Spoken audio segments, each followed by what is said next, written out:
Dans ce nouvel épisode de l'Instant Outdoor, je reçois Florent Beaufils. Vous le connaissez peut-être sur ses réseaux Flow Why Not, que vous pourrez trouver sur Instagram, Facebook et un petit peu partout sur le net. Je suis très content d'avoir reçu Flo parce que c'est lui qui a réalisé la cover du podcast. Et avec Flo, on parle de son parcours de graphiste, on parle aussi de son parcours d'athlète élite. Il n'aime pas trop se décrire comme ça, mais c'est un très très très bon coureur. Et vous en saurez un petit peu plus sur son parcours, son programme et ses courses mythiques qu'il a réalisées notamment en 2021 comme la TDS et la Diagonale des Fous. Il le raconte très très bien. Donc n'hésitez pas à écouter l'épisode et à le partager massivement autour de vous et à me taguer en story. Et je vous repartagerai. Très très bon épisode à vous en compagnie de Flo dans l'Instant Outdoor. Bon, alors aujourd'hui, je suis en compagnie de Florent. Comment vas-tu, Florent ? Bonjour François. Bah écoute, ça va très bien. Heureux de partager un petit moment vocal avec toi. Eh ben écoute, avec grand plaisir. Alors Florent, je suis très content de te recevoir parce que c'est toi qui as réalisé la couverture de la miniature même, je sais même pas trop comment on l'appelle, mais bref, le logo, l'Instant Outdoor du podcast. Donc c'était vraiment avec grand plaisir. On en avait parlé dès le début de la réalisation de ce projet, de te recevoir pour que tu racontes un petit peu ton parcours. Alors est-ce que tu peux te présenter s'il te plaît ? Ouais, eh bien écoute, alors du coup, ouais, ça s'appelle une cover, si tu veux savoir. Donc tu vois, couverture en anglais, en termes marketing dans les agences, cover, ça fait super bien. Donc Ah, voilà, c'est beau, en c'est beau. aparté pour commencer. Sinon, pour me présenter, ben écoute, Florent Beaufils, Flo, j'ai l'habitude de dire aux gens de m'appeler comme ça, je préfère. J'ai 37 ans, j'habite en Bretagne, tout comme toi, donc fier de représenter le Gwenadou, hein, le fameux drapeau qu'on voit partout. J'habite en Bretagne à Saint-Briac-sur-Mer, petite ville à côté de Dinard et Saint-Malo. J'ai deux filles, Ambre et Inès, qui ont respectivement 9 et 3 ans, et je vis en couple depuis une vingtaine d'années avec Émilie, leur maman. Voilà pour le côté, on va dire, familial. Et sinon, dans la vie, je suis donc, puisque j'ai réalisé ton visuel, je suis donc graphiste, directeur artistique, illustrateur, on peut dire comme on veut, mais voilà, depuis une petite quinzaine d'années, avec un parcours assez varié. Et depuis 3 ans, et c'est ce qui m'amène sans doute aussi à être sur ton podcast, je pratique d'abord le trail, puis l'ultra trail, voilà, en gros, pour me présenter assez rapidement. Cool. Bon, et ben écoute, j'aimerais bien qu'on parle déjà, avant de parler de sport, de ton parcours de graphiste, parce que alors j'ai toujours eu l'idée que on est bon en dessin ou on l'est pas. Et Mmh. toi, tu as toujours aimé ça, dessiner depuis que t'es tout petit? Eh ben écoute, j'ai envie de rejoindre ce que tu viens de dire parce que oui, depuis que je suis tout petit, j'avais un certain, je sais pas si on peut dire talent, en tout cas une appétence pour le dessin, mais sans m'en rendre compte, si tu veux, qu'on pouvait en faire un métier. Je m'entends dans le sens où finalement, je suis autodidacte. Moi, j'ai pas du tout fait mes études dans ce secteur-là. Voilà. Tu les as fait dans J'ai quoi? fait des études. Alors, quand j'étais jeune, moi, je voulais surtout faire du sport, en fait. Et notamment un sport que beaucoup aiment, du foot. Et donc, si tu veux, pour la voie scolaire, j'aimais pas trop les cours, malgré que j'ai toujours eu des très bonnes notes, mais j'ai choisi la facilité. Enfin, la facilité, je sais pas si on peut dire ça, mais j'ai pas trop réfléchi à ce que je voulais faire à l'époque. Une fois de plus, j'étais plus la tête plongée dans le sport, et j'ai donc fait la voie d'abord commerciale avec ce qu'on appelait à l'époque un bac STT, sciences techniques et tertiaires, si je me souviens bien, que j'ai complété ensuite par un BTS action commerciale, qui a dû changer de nom depuis, mais voilà. À la suite de ça, comme je viens de te le dire, j'étais pas très, enfin l'école, j'aimais pas trop ça. L'idée, ça a été de tout de suite travailler pour, si tu veux, mettre un peu d'argent de côté pour ensuite construire un projet professionnel d'entrepreneuriat. Et à l'époque, mon idée, j'ai toujours bien aimé le textile, je voulais monter un magasin de vêtements. Donc j'ai pris un job à la fin de mon BTS Action Commerciale dans la banque. Et Ok. raté, ça ne m'a vraiment pas plu du tout. On peut comprendre aujourd'hui quand on voit ce que je fais. Euh, j'étais dans une petite ville en Normandie. Et voilà, et finalement, je me suis vite rendu compte que je ne me voyais pas y passer longtemps. Et donc, au bout de 9 mois, j'ai arrêté. Je me voyais vraiment pas continuer, je me voyais pas dans les possibilités d'évolution qu'il y aurait à terme. Je me reconnaissais pas. Donc, j'ai arrêté et j'ai décidé de reprendre les études. Et j'ai fait une licence en marketing, donc un peu une fois de plus la suite logique. Bon, le sport, en parallèle, j'avais compris que je ne deviendrais jamais footballeur professionnel à ce moment-là. Donc si tu veux, il était un peu plus du coup de côté. Et donc j'ai repris cette année en alternance, toujours avec une enseigne de prêt-à-porter.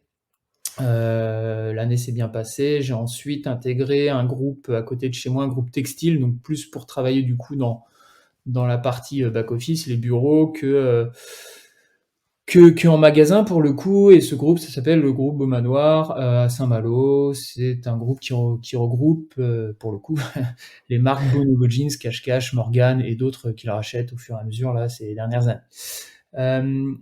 Et donc j'y suis pas du tout rentré comme graphiste une fois de plus, donc l'histoire elle a toujours pas commencé. J'y suis rentré un peu par opportunité, dans le sens où j'avais un profil qui, professionnellement parlant, leur plaisait. Moi, je voulais être acheteur pour la marque Bonobo Jeans, mais ils n'avaient pas de place, si tu veux. Donc, donc voilà, donc il y avait forcément un petit problème. Et par contre, ce qu'ils m'ont proposé, ils m'ont dit, bah écoute, si ça te plaît, en attendant qu'un poste se libère ou pas, on peut te proposer, en gros, te garder au chaud, je sais pas si on peut dire ça, mais ils venaient d'ouvrir une branche qui s'appelait Corben, qui était une agence digitale intégrée au groupe. Parce qu'à l'époque, la problématique était comment on positionne les marques sur le web, parce qu'on était en 2008. Alors j'ai toujours l'habitude de dire, à l'époque, je voyais les patrons, ils avaient un iPhone, pour moi c'était un bijou que je n'aurais jamais. Et bon, voilà, quelques années plus tard, ce n'est pas le cas, mais on était en 2008. Et donc voilà comment l'histoire a commencé. Donc je me suis retrouvé au sein de cette start-up intégrée, on va dire, à faire un peu tout et n'importe quoi. Et là, j'ai eu le déclic en voyant les graphistes travailler. Parce qu'on avait besoin forcément un peu, tu évolues dans le monde digital, donc tu sais très bien comment ça se passe, on avait besoin de visuels, de choses, donc on faisait appel aux graphistes des marques. Et là, en les voyant bosser, je sais pas, j'ai eu un déclic et je me suis dit, t'as peut-être loupé quelque chose là, c'est un peu ça que tu voulais faire. Et toi, tu continuais à griffonner pendant ce temps-là? Et non, ça faisait bien longtemps que j'avais pas ressorti mes crayons. On va dire que j'avais arrêté de dessiner, je sais pas, à 12-13 ans peut-être, et là j'en avais, en 2008, j'en avais 24. Donc voilà, mais ça m'a fait vraiment un déclic, et ce qui s'est passé, c'est que eh bien, j'ai commencé à bosser, je sais pas si c'est bosser, mais en tout cas à me, entre guillemets, divertir chez moi, à apprendre tout ce que j'avais loupé, c'est-à-dire déjà l'utilisation des logiciels graphiques, euh, etc. Et t'as tout appris tout seul? Tout seul. Et la chance que j'ai eue, c'est que le web, il a explosé. On a eu besoin de plus en plus de visuels, sauf qu'on pouvait plus faire appel, si tu veux, aux graphistes des marques intégrées qui n'avaient pas forcément le temps. Ils avaient aussi des missions à côté. Et donc mon patron un jour me vient me voir, il me dit, j'ai eu écho que tu essayais un petit peu de bosser chez toi, la créa, là il y a un Mac devant toi, si tu veux, vas-y, puis on verra ce que ça donne. Et l'histoire, elle a commencé comme ça. Trop bien, le gars t'a fait confiance un peu à l'aveugle? Bah ouais, je le remercierai jamais assez. Il s'appelle David Legrand, pour le coup. Voilà. On le salue, on salue David. Et donc, finalement, l'histoire a commencé comme ça, et je suis resté 6 ans au sein de ce groupe, donc a commencé comme ça vraiment en tant qu'autodidacte, pardon, et au bout de 6 ans, eh bien, ça avait grossi énormément, on avait monté un studio graphique, j'étais passé DA de ce studio, et on avait monté une équipe, et on était une dizaine de graphistes, où au départ, j'ai commencé entre les cartons, à faire une créa, entre 2 rangements de vêtements, tu vois, je faisais pas que ça au départ. Donc voilà l'histoire, donc vraiment un parcours très autodidacte. Et l'illustration, comment c'est revenu, vraiment le coup de crayon, parce que là je te parle de web, et bon, pour le coup on est un peu plus cadré, surtout dans des grands groupes comme ça, où on doit fonctionner avec des chartes graphiques qui viennent d'agences de pub très connues. Voilà, on est un peu plus du côté, pour ceux qui connaissent le métier, exécution que création. Sauf qu'au bout d'un moment, il y a d'autres choses qui sont revenues au galop, et notamment cette envie de griffonner.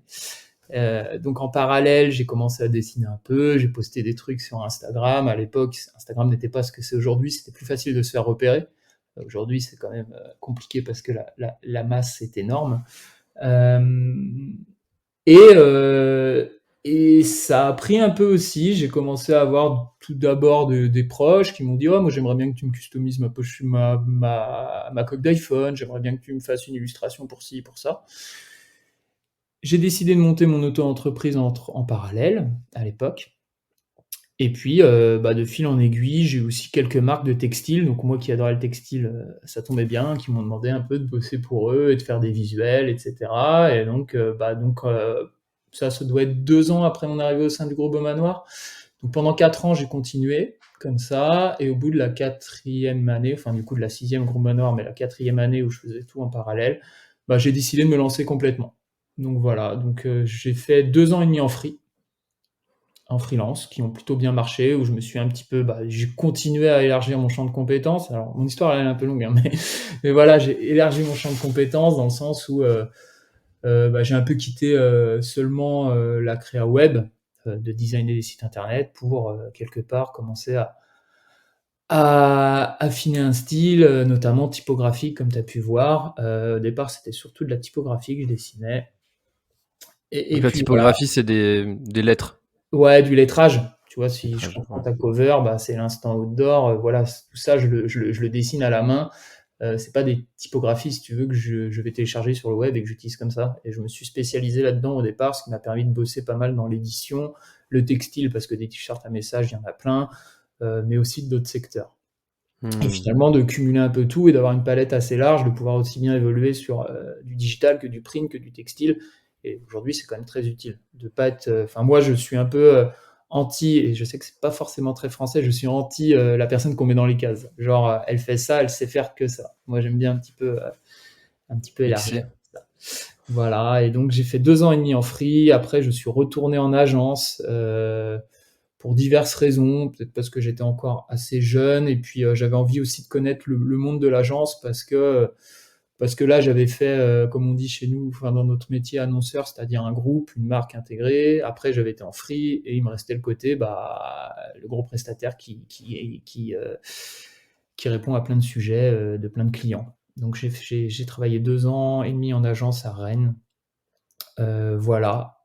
Et à la fin de ces 2 ans et demi, plus pour des raisons, on va dire. Alors, il y a plusieurs raisons, mais la grosse raison était quand même que je faisais la route tous les jours, que je venais d'avoir ma deuxième fille et que ça devenait compliqué à gérer en termes de timing. Et pourtant, je me suis rajouté la course à pied par-dessus. Mais voilà, j'ai eu envie un peu de retourner puis de retravailler sur des projets qui me plaisaient vraiment. Dans le sens où ma première expérience en free, elle s'était arrêtée, mais je l'avais pas oubliée. Et finalement, je pense que c'est comme ça que ça me convient le mieux aujourd'hui. Donc, je suis retourné en free, et ça depuis maintenant 2 ans à peu près. Donc, voilà D'accord, et mon puis histoire, euh, avec pas mal de rebondissements. Et voilà. ouais, mais en tout cas, il y a une évolution qui est plutôt logique et qui est, du moins, on la comprend très bien comme tu la racontes. Et alors, il y a une question qui me vient quand tu racontes les illustrations comme ça, la spécialisation dans le lettrage. Quand tu pars d'une demande client, donc tu as une feuille blanche devant toi, par quoi tu commences? Parce que moi, quand j'ai une feuille devant moi, bon alors je suis pas dessinateur, hein, je suis très mauvais, je sais à peine dessiner une poule. C'est un scandale. Même mon fils se moque de moi. Comment tu fais quand tu as la feuille blanche devant toi? Tu commences par quoi? C'est quoi le cheminement intellectuel et pour arriver à la finalité? On me demande souvent si je prends de la drogue déjà, mais non. Je sais pas, j'ai cette chance de. C'est très rare que j'ai le syndrome de la feuille blanche, comme on peut entendre. Donc le process, c'est que souvent, moi, j'ai souvent déjà, quand on m'énonce un brief, j'ai souvent une idée en tête, en fait. J'ai souvent une idée en tête. Et aussi, j'ai, entre guillemets, eu la chance, mais ça a été aussi très fatigant à un moment donné, de produire. Enfin, sur ma première période de freelance, je produisais énormément d'illustrations à terme personnel. Et donc, du coup, j'arrive à repuiser là-dedans. Si tu veux, un peu dans mon passé aussi, je me dis, comment je pourrais interpréter ça selon le brief que je viens de recevoir. Donc déjà ça m'aide. Et si vraiment j'ai quand même un moment où je doute, où l'idée elle est pas trop là, bien on fait la bonne vieille méthode marketing, hein. On va sans faire du plagiat, on va sur plein de sites d'inspiration et puis on regarde un peu ce qui se fait, hein, dans le domaine ou pas, et à partir de là, ça vient. Mais c'est vrai qu'aujourd'hui, bah, avec ce passé, cette culture que j'ai eue, ces illustrations que j'ai produites, ces envies, et puis ouais, ce côté où finalement je me pose pas trop de questions, j'ai toujours ouais, plus ou moins une idée qui arrive, bah, je mixe un peu tout ça et généralement après, ça part tout seul, hein, c'est le crayon qui parle, voilà. Hmm. Et alors qu'on se rende compte, par exemple, la couverture la cover, pardon, Ouais. du podcast, c'est combien de temps de travail? Oh, on est à pas loin de 2 jours, je pense, quand même. Quand même, entre bah, le brief, comme tu dis, les premières esquisses. Alors, quand je parle d'esquisses, c'est vraiment des coups de crayon, peut-être comme ta poule, tu vois. C'est-à-dire très rapide, où on va un peu placer ses idées. Après, moi j'ai la particularité, enfin comme d'autres, hein, mais de tout faire à la main. Donc, ça peut aussi être un peu plus long, mais je suis plus à l'aise avec mes mains que sur l'outil digital directement. Après, c'est une deuxième esquisse plus nette.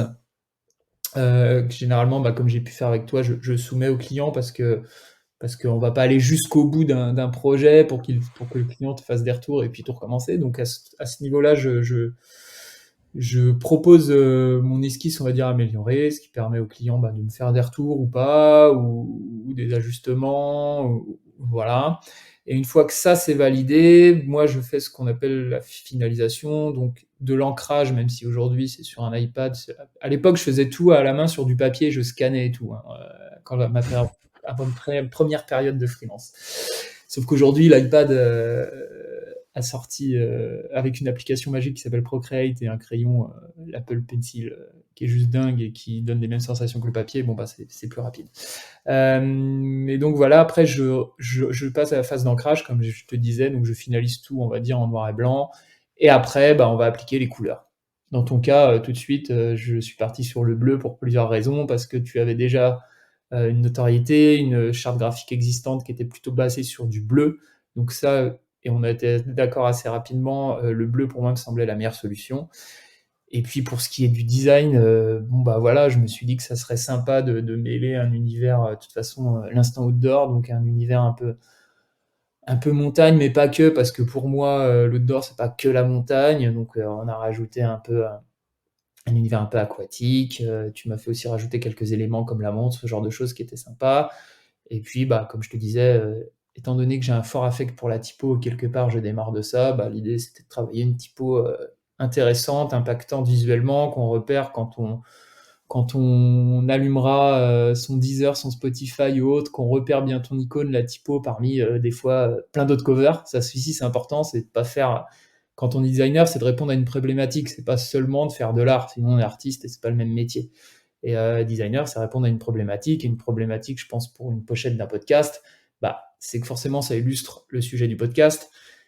Mais aussi que, bah ouais, quand ta cover, elle est noyée entre 20 autres, bah on la repère tout de suite visuellement et que les gens, finalement, ils se disent, ouais, finalement, elle est pas mal celle-là, donc le podcast, il doit être pas mal. Et du coup, bah, je vais le découvrir, je vais l'écouter. C'est un peu, alors c'est ce que je donne aussi des cours de design, c'est un peu ce que je dis à mes étudiants. Quand vous allez acheter un yaourt dans un magasin, si vous n'avez pas de critères précis au début, que vous connaissez pas les marques, vous allez vous tourner vers quoi? Vers le plus beau packaging.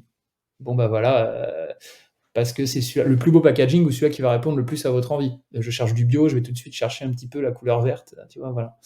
Et bien, pour moi, la problématique d'un design, une cover par exemple, mais ça peut être autre chose, bah, c'est un peu la même chose. C'est de répondre à une problématique avant d'être forcément méga joli, tu vois. Le côté Hmm. joli, il est important, mais avant, il y a un problème à résoudre. Bah, c'est exactement cette démarche-là que que j'ai réfléchi parce que je me fais tout le temps la réflexion quand je vais, comme tu dis, choisir la lessive, un pot de gel, que tu sais pas vraiment ce que tu vas prendre, et puis tu regardes tous les trucs, et puis il y en a un qui t'attire l'œil, et puis paf, tu dis mais pourquoi celui-là et pas l'autre de gauche? Bah, parce que le packaging m'a attiré, et puis ça c'est du marketing. Eh oui. Et honnêtement, la cover du podcast, c'est vraiment comme ça que je l'ai pensé, avec cette volonté le nombre de podcasts est quand même en augmentation, et si tu sors pas du lot dans la couverture, les gens ne cliqueront peut-être jamais sur ton podcast pour voir ce qu'il y a dedans. Mmh. Et le nom aussi est aussi choisi pour ça, parce que je voulais pas me fermer uniquement au milieu du trail, parce que dans le podcast, voilà, on est en train de parler de graphisme, tu vois, Ouais, pourquoi, hein? on parle pas que de trail, donc c'était dommage que les gens qui font du VTT, du cyclisme, ne cliquent même pas sur le podcast pour voir ce qui s'y trouve. Mmh. Et peut-être que dedans, en fait, il y a des choses qui leur Ça les qui leur intéresse. plaisent, qui les intéressent. Et ça s'est confirmé, parce que j'ai fait un sondage pour savoir quel sport pratiquent les auditeurs, et il n'y a pas que des trailers, donc Ouais, tu vois? mission accomplie.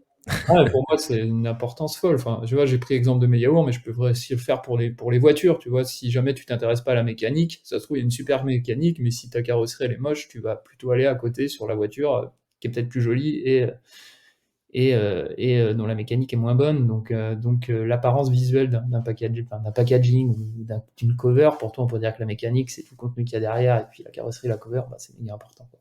Voilà. Exactement.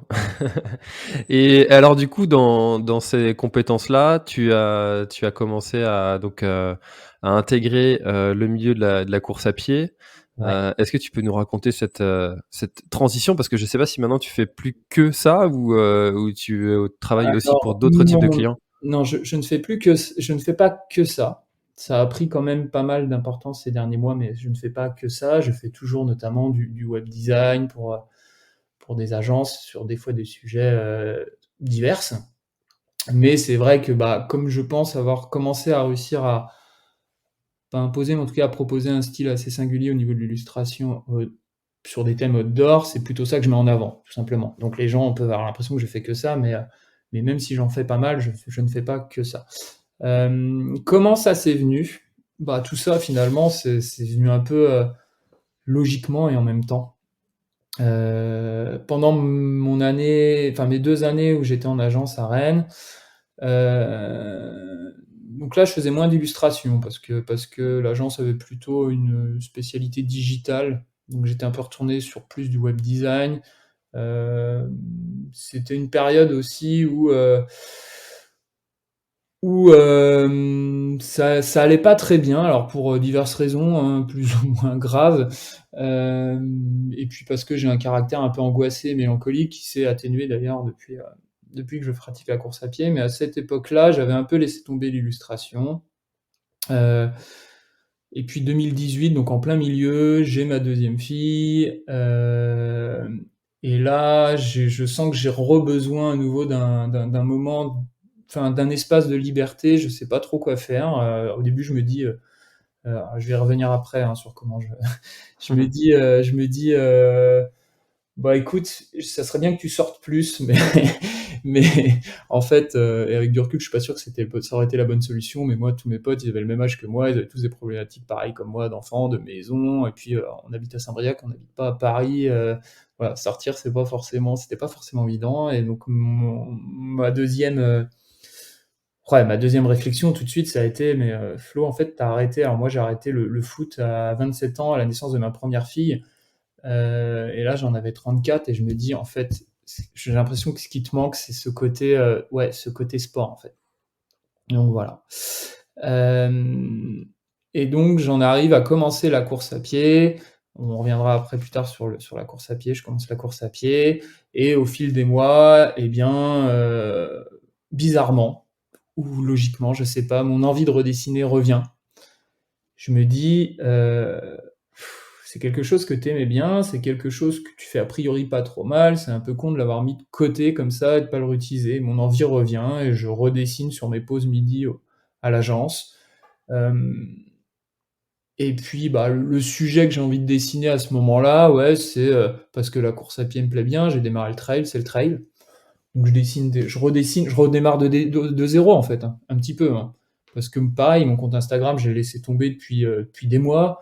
J'ai toujours alors ce sacré saint aujourd'hui hein, des followers, mais je vois bien que ça ne réagit plus trop sur mes photos, donc quand j'en mets une de temps en temps, donc vraiment je recommence de zéro et je regriffonne des choses.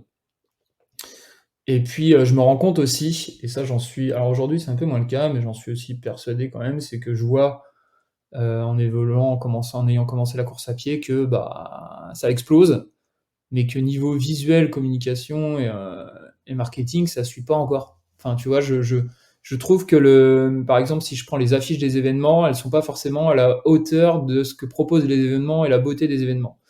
Et donc je me dis, bah, il y a peut-être quelque chose à creuser là-dedans. Et bah, de fil en aiguille, je me remets à redessiner, et à cette fois associer le côté dessin, illustration, et pas que typographique. Parce que je me dis, que si tu fais que de la typo, c'est compliqué quand même de répondre à ce secteur. Parce que l'outdoor, c'est l'eau, c'est les montagnes, c'est les nuages, c'est les oiseaux, les animaux, enfin tout ce que tu veux. Et donc voilà, et je commence à raffiner un peu ce style-là. Et j'ai la chance, c'est peut-être bien au tout début, 2019, j'écris à la marque Baou, comme ça, si tu veux, un peu par hasard, et ça leur plaît bien, et l'idée est de faire le deal, de leur faire une illustration, et en gros, sur quelques mois l'année, ils me fournissent des produits de nutrition. Donc tu vois, ma première mission, c'est même pas forcément une mission rémunérée au sens propre du terme, mais voilà, je me dis, bah, c'est l'opportunité de bosser pour une marque pas mal. Et puis bah, à côté de ça, toi tu viens de commencer, bon, la nutrition ça a quand même un certain coût, hein, comme toi tu le sais. Et donc voilà comment ça démarre. Et puis bah après au fur et à mesure, là j'étais encore en agence, au fur et à mesure que je quitte l'agence, et en tant que free, je démarche, et puis je vois que mon style me plaît, et puis après tu fais une illustration, deux illustrations, et puis ça tourne.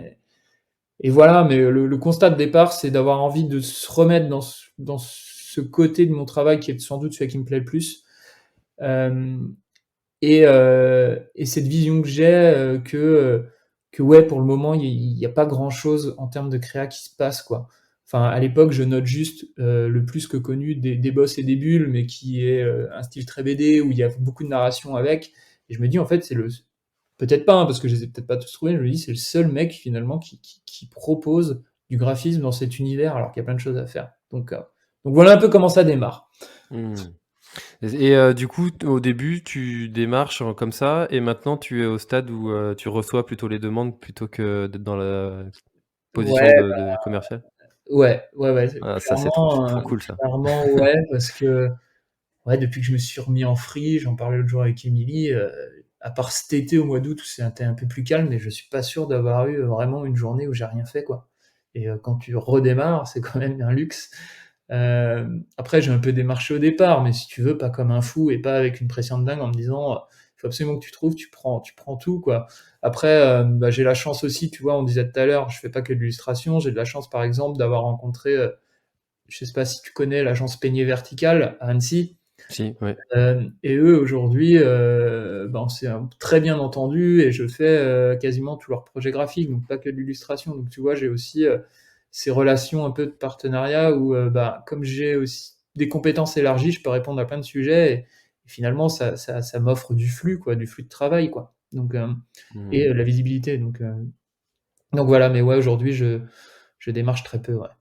Trop bien, trop trop bien. Bah, c'est un peu le chemin classique, enfin classique, ou du moins qui suit son cours, comme tu l'as décrit depuis le début, avec tout ton parcours, et une évolution logique, plutôt, c'est ce mot-là que je cherchais, pas, et pas Mhm. classique. C'est une évolution logique que tu as réussi à mettre en place. Et bravo, bravo pour ça, hein, parce que trouver son milieu, parce qu'on dit souvent que quand on veut parler à tout le monde, on parle à personne. C'est ça.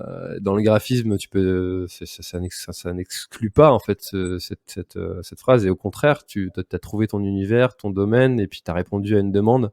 Donc voilà, Bon.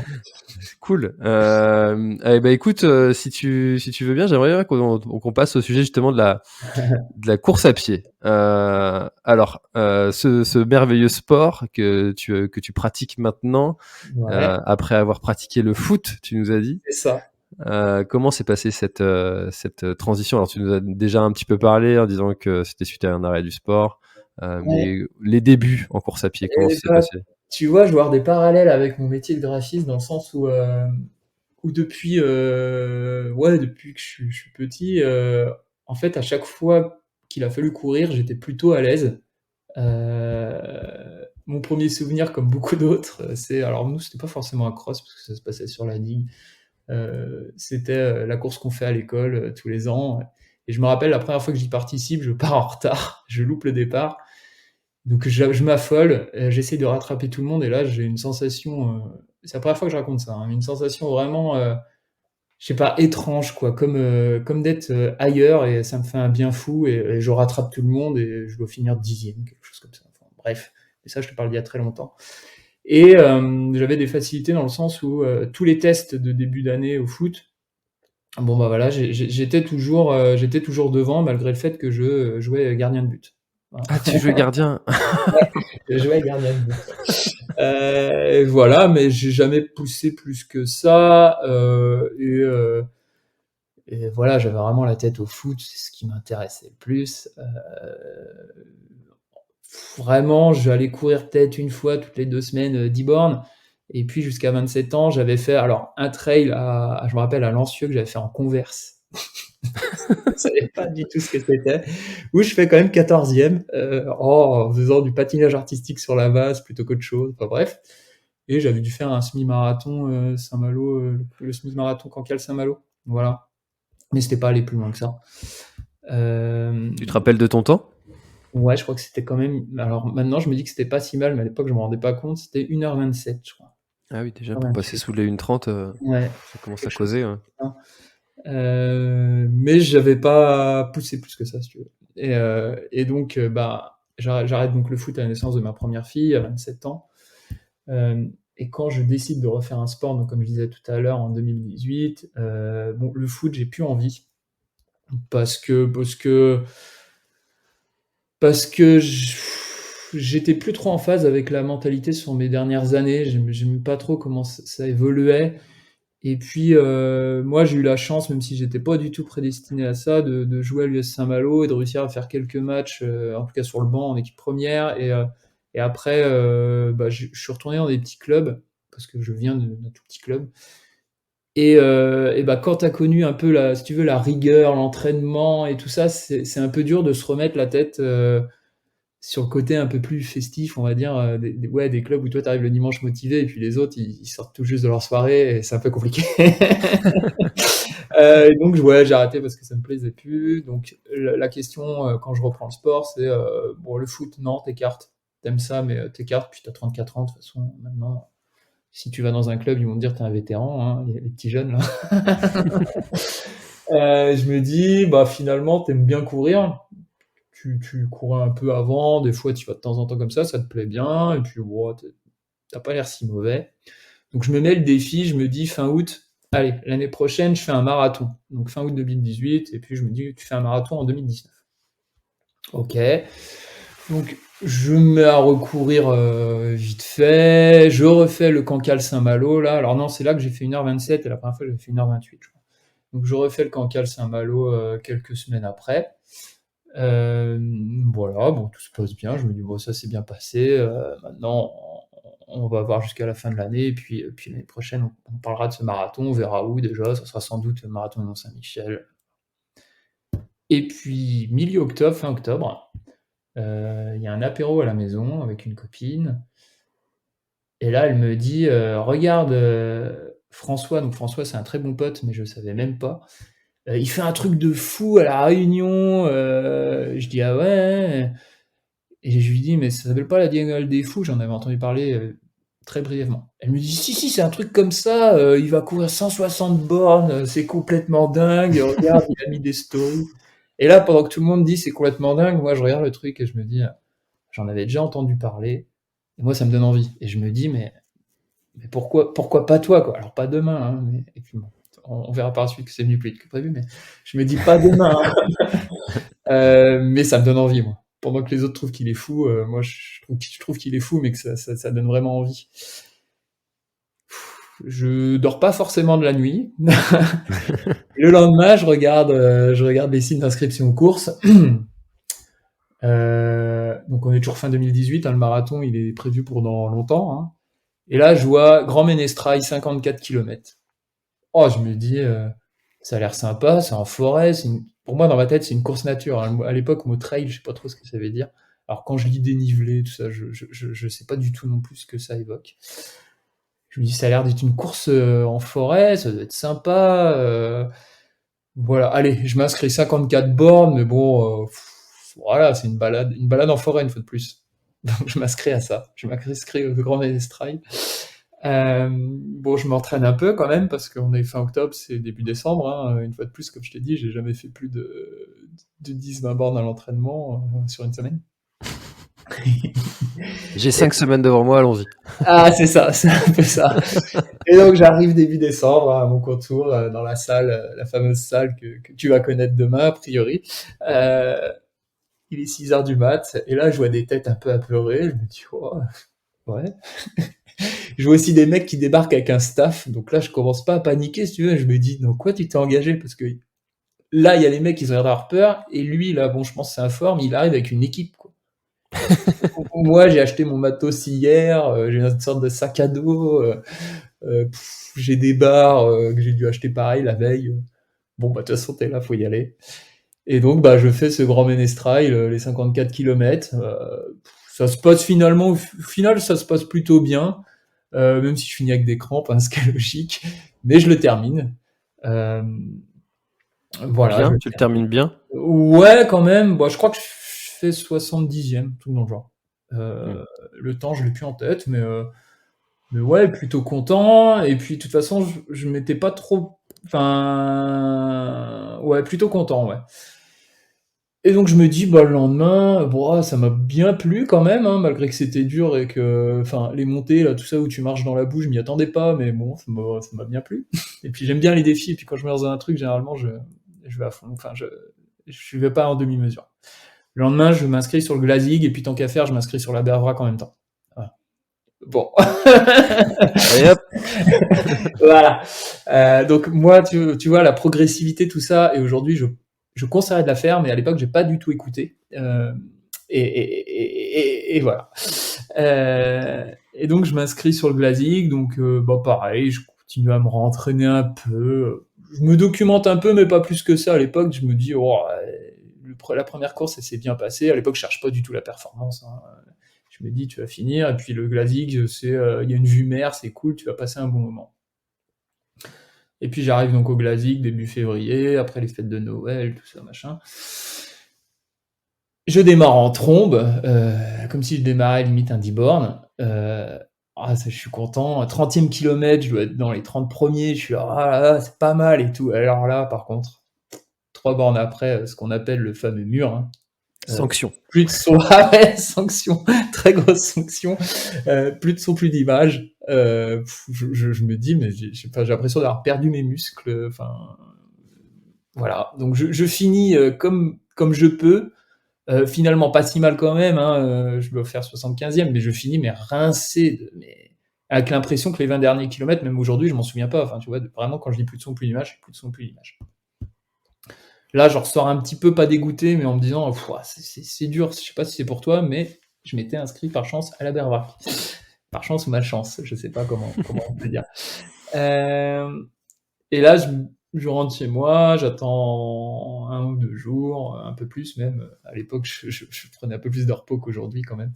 Je crois que c'est une semaine où j'avais rien fait. Et je me dis, bon, bah, va falloir peut-être quand même que tu penses à structurer un peu ton entraînement, parce qu'il y a des trucs, pour avoir pris ce mur, je me renseigne sur les raisons du mur, et je comprends ces histoires de filières lipidiques, tu utilises le glycogène d'un côté, les lipides de l'autre.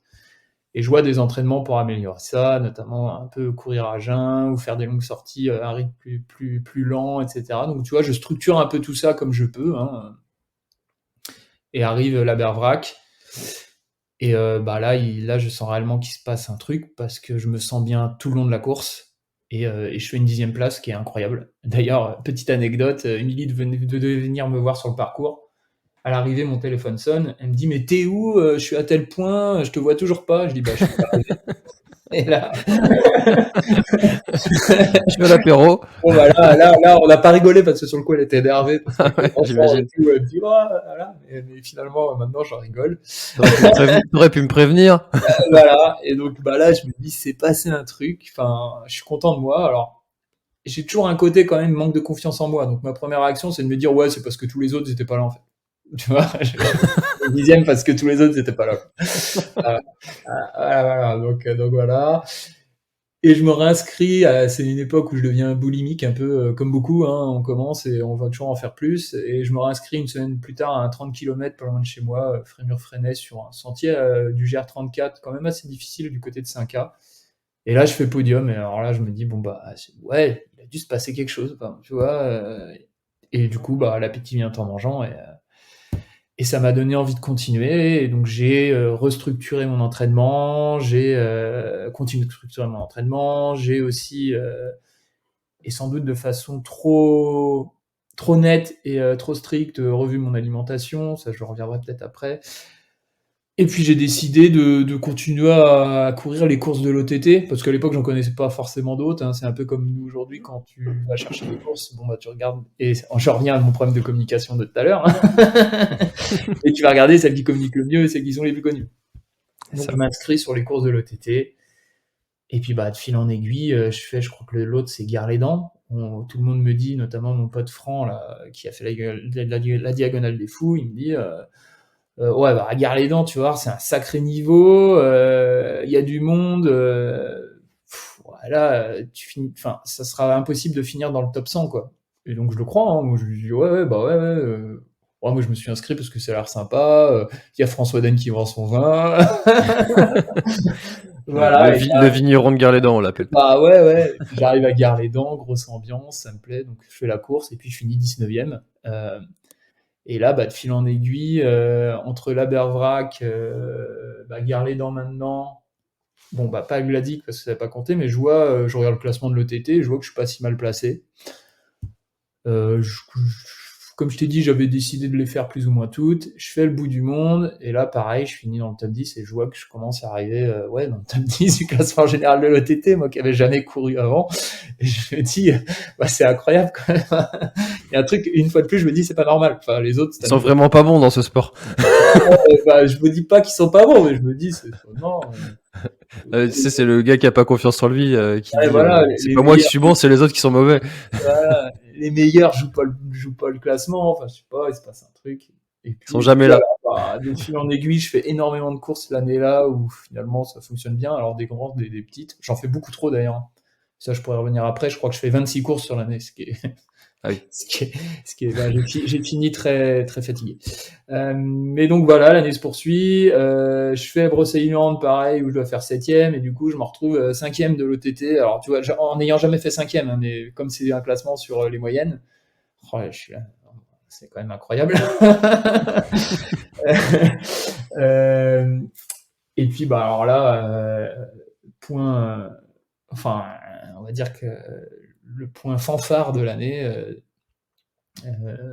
début novembre ou fin octobre, je sais plus, j'ai tout d'abord un message Facebook de Gilles Pichard, qui est devenu un ami aujourd'hui. Gilles Pichard, c'est le président de la Barbarac et le président de l'ETT. J'ai un message Facebook, bonjour Flo, comment vas-tu?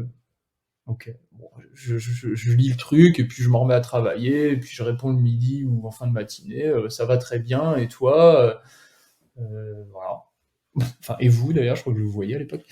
Et il me dit, est-ce que je peux t'appeler? Je dis, bah oui, je réponds oui. Moi, dans ma tête, je me dis, bah tu vois, il a dû commencer à voir ce que je faisais en termes de graphisme, et puis il doit m'appeler pour faire la pochette, enfin l'affiche de la Barbarac, par exemple, tu vois. Pour moi, dans ma tête, c'est ça, quoi.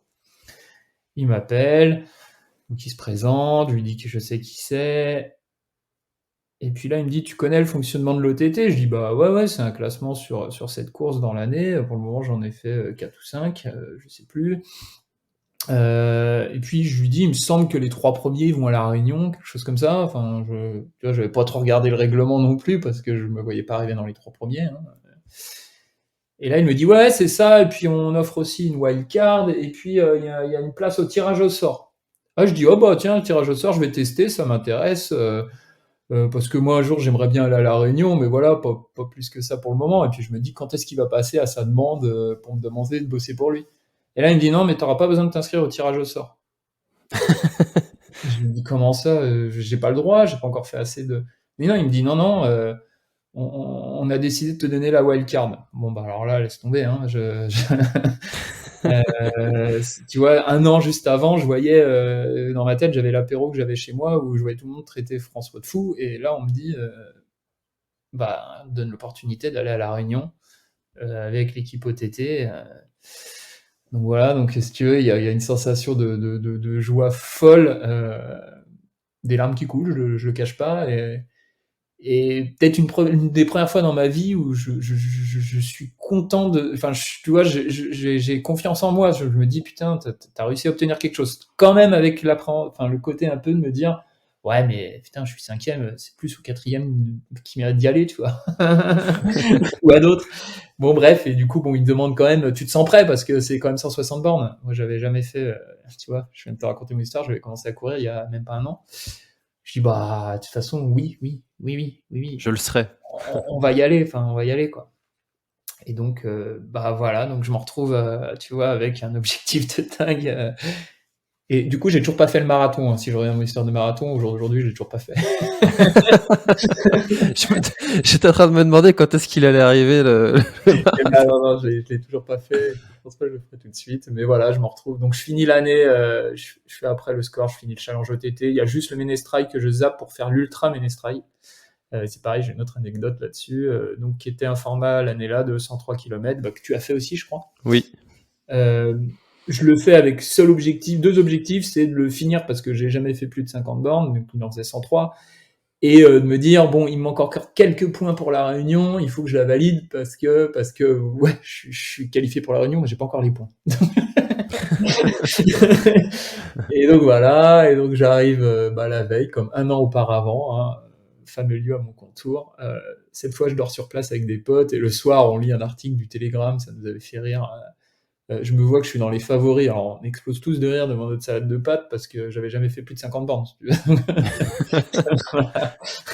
Donc on arrive le lendemain, départ à 3h, comme tu as connu. Je démarre très tranquillement. Voilà. Je me souvenais même plus que c'était un départ à 3h. Si, départ à 3h. L'enfer. Démarre très tranquillement avec mon fameux short à fleurs. J'ai plein de coureurs qui me disent, c'est pas mal le contraste, tu viens courir dans la boue de mon contour avec un short de plage. Je dis ouais. Donc je débarque très tranquillement. Je dois être dans les 50, 60 au départ. Une fois de plus, mon objectif c'est de finir. Ma première montée, je me dis, réserve-toi, tu marches. On voit plein qui me doublent et qui me disent, t'as pas fini, hein. Oui, j'ai pas fini, mais le but c'est d'arriver à mon port, quoi. Et puis je me sens bien, je me sens vraiment bien. Et de fil en aiguille, je remonte. Sans savoir où je suis, au 54e kilomètre, au 54e kilomètre, oui c'est ça, il y a un gros ravitaillement de mémoire.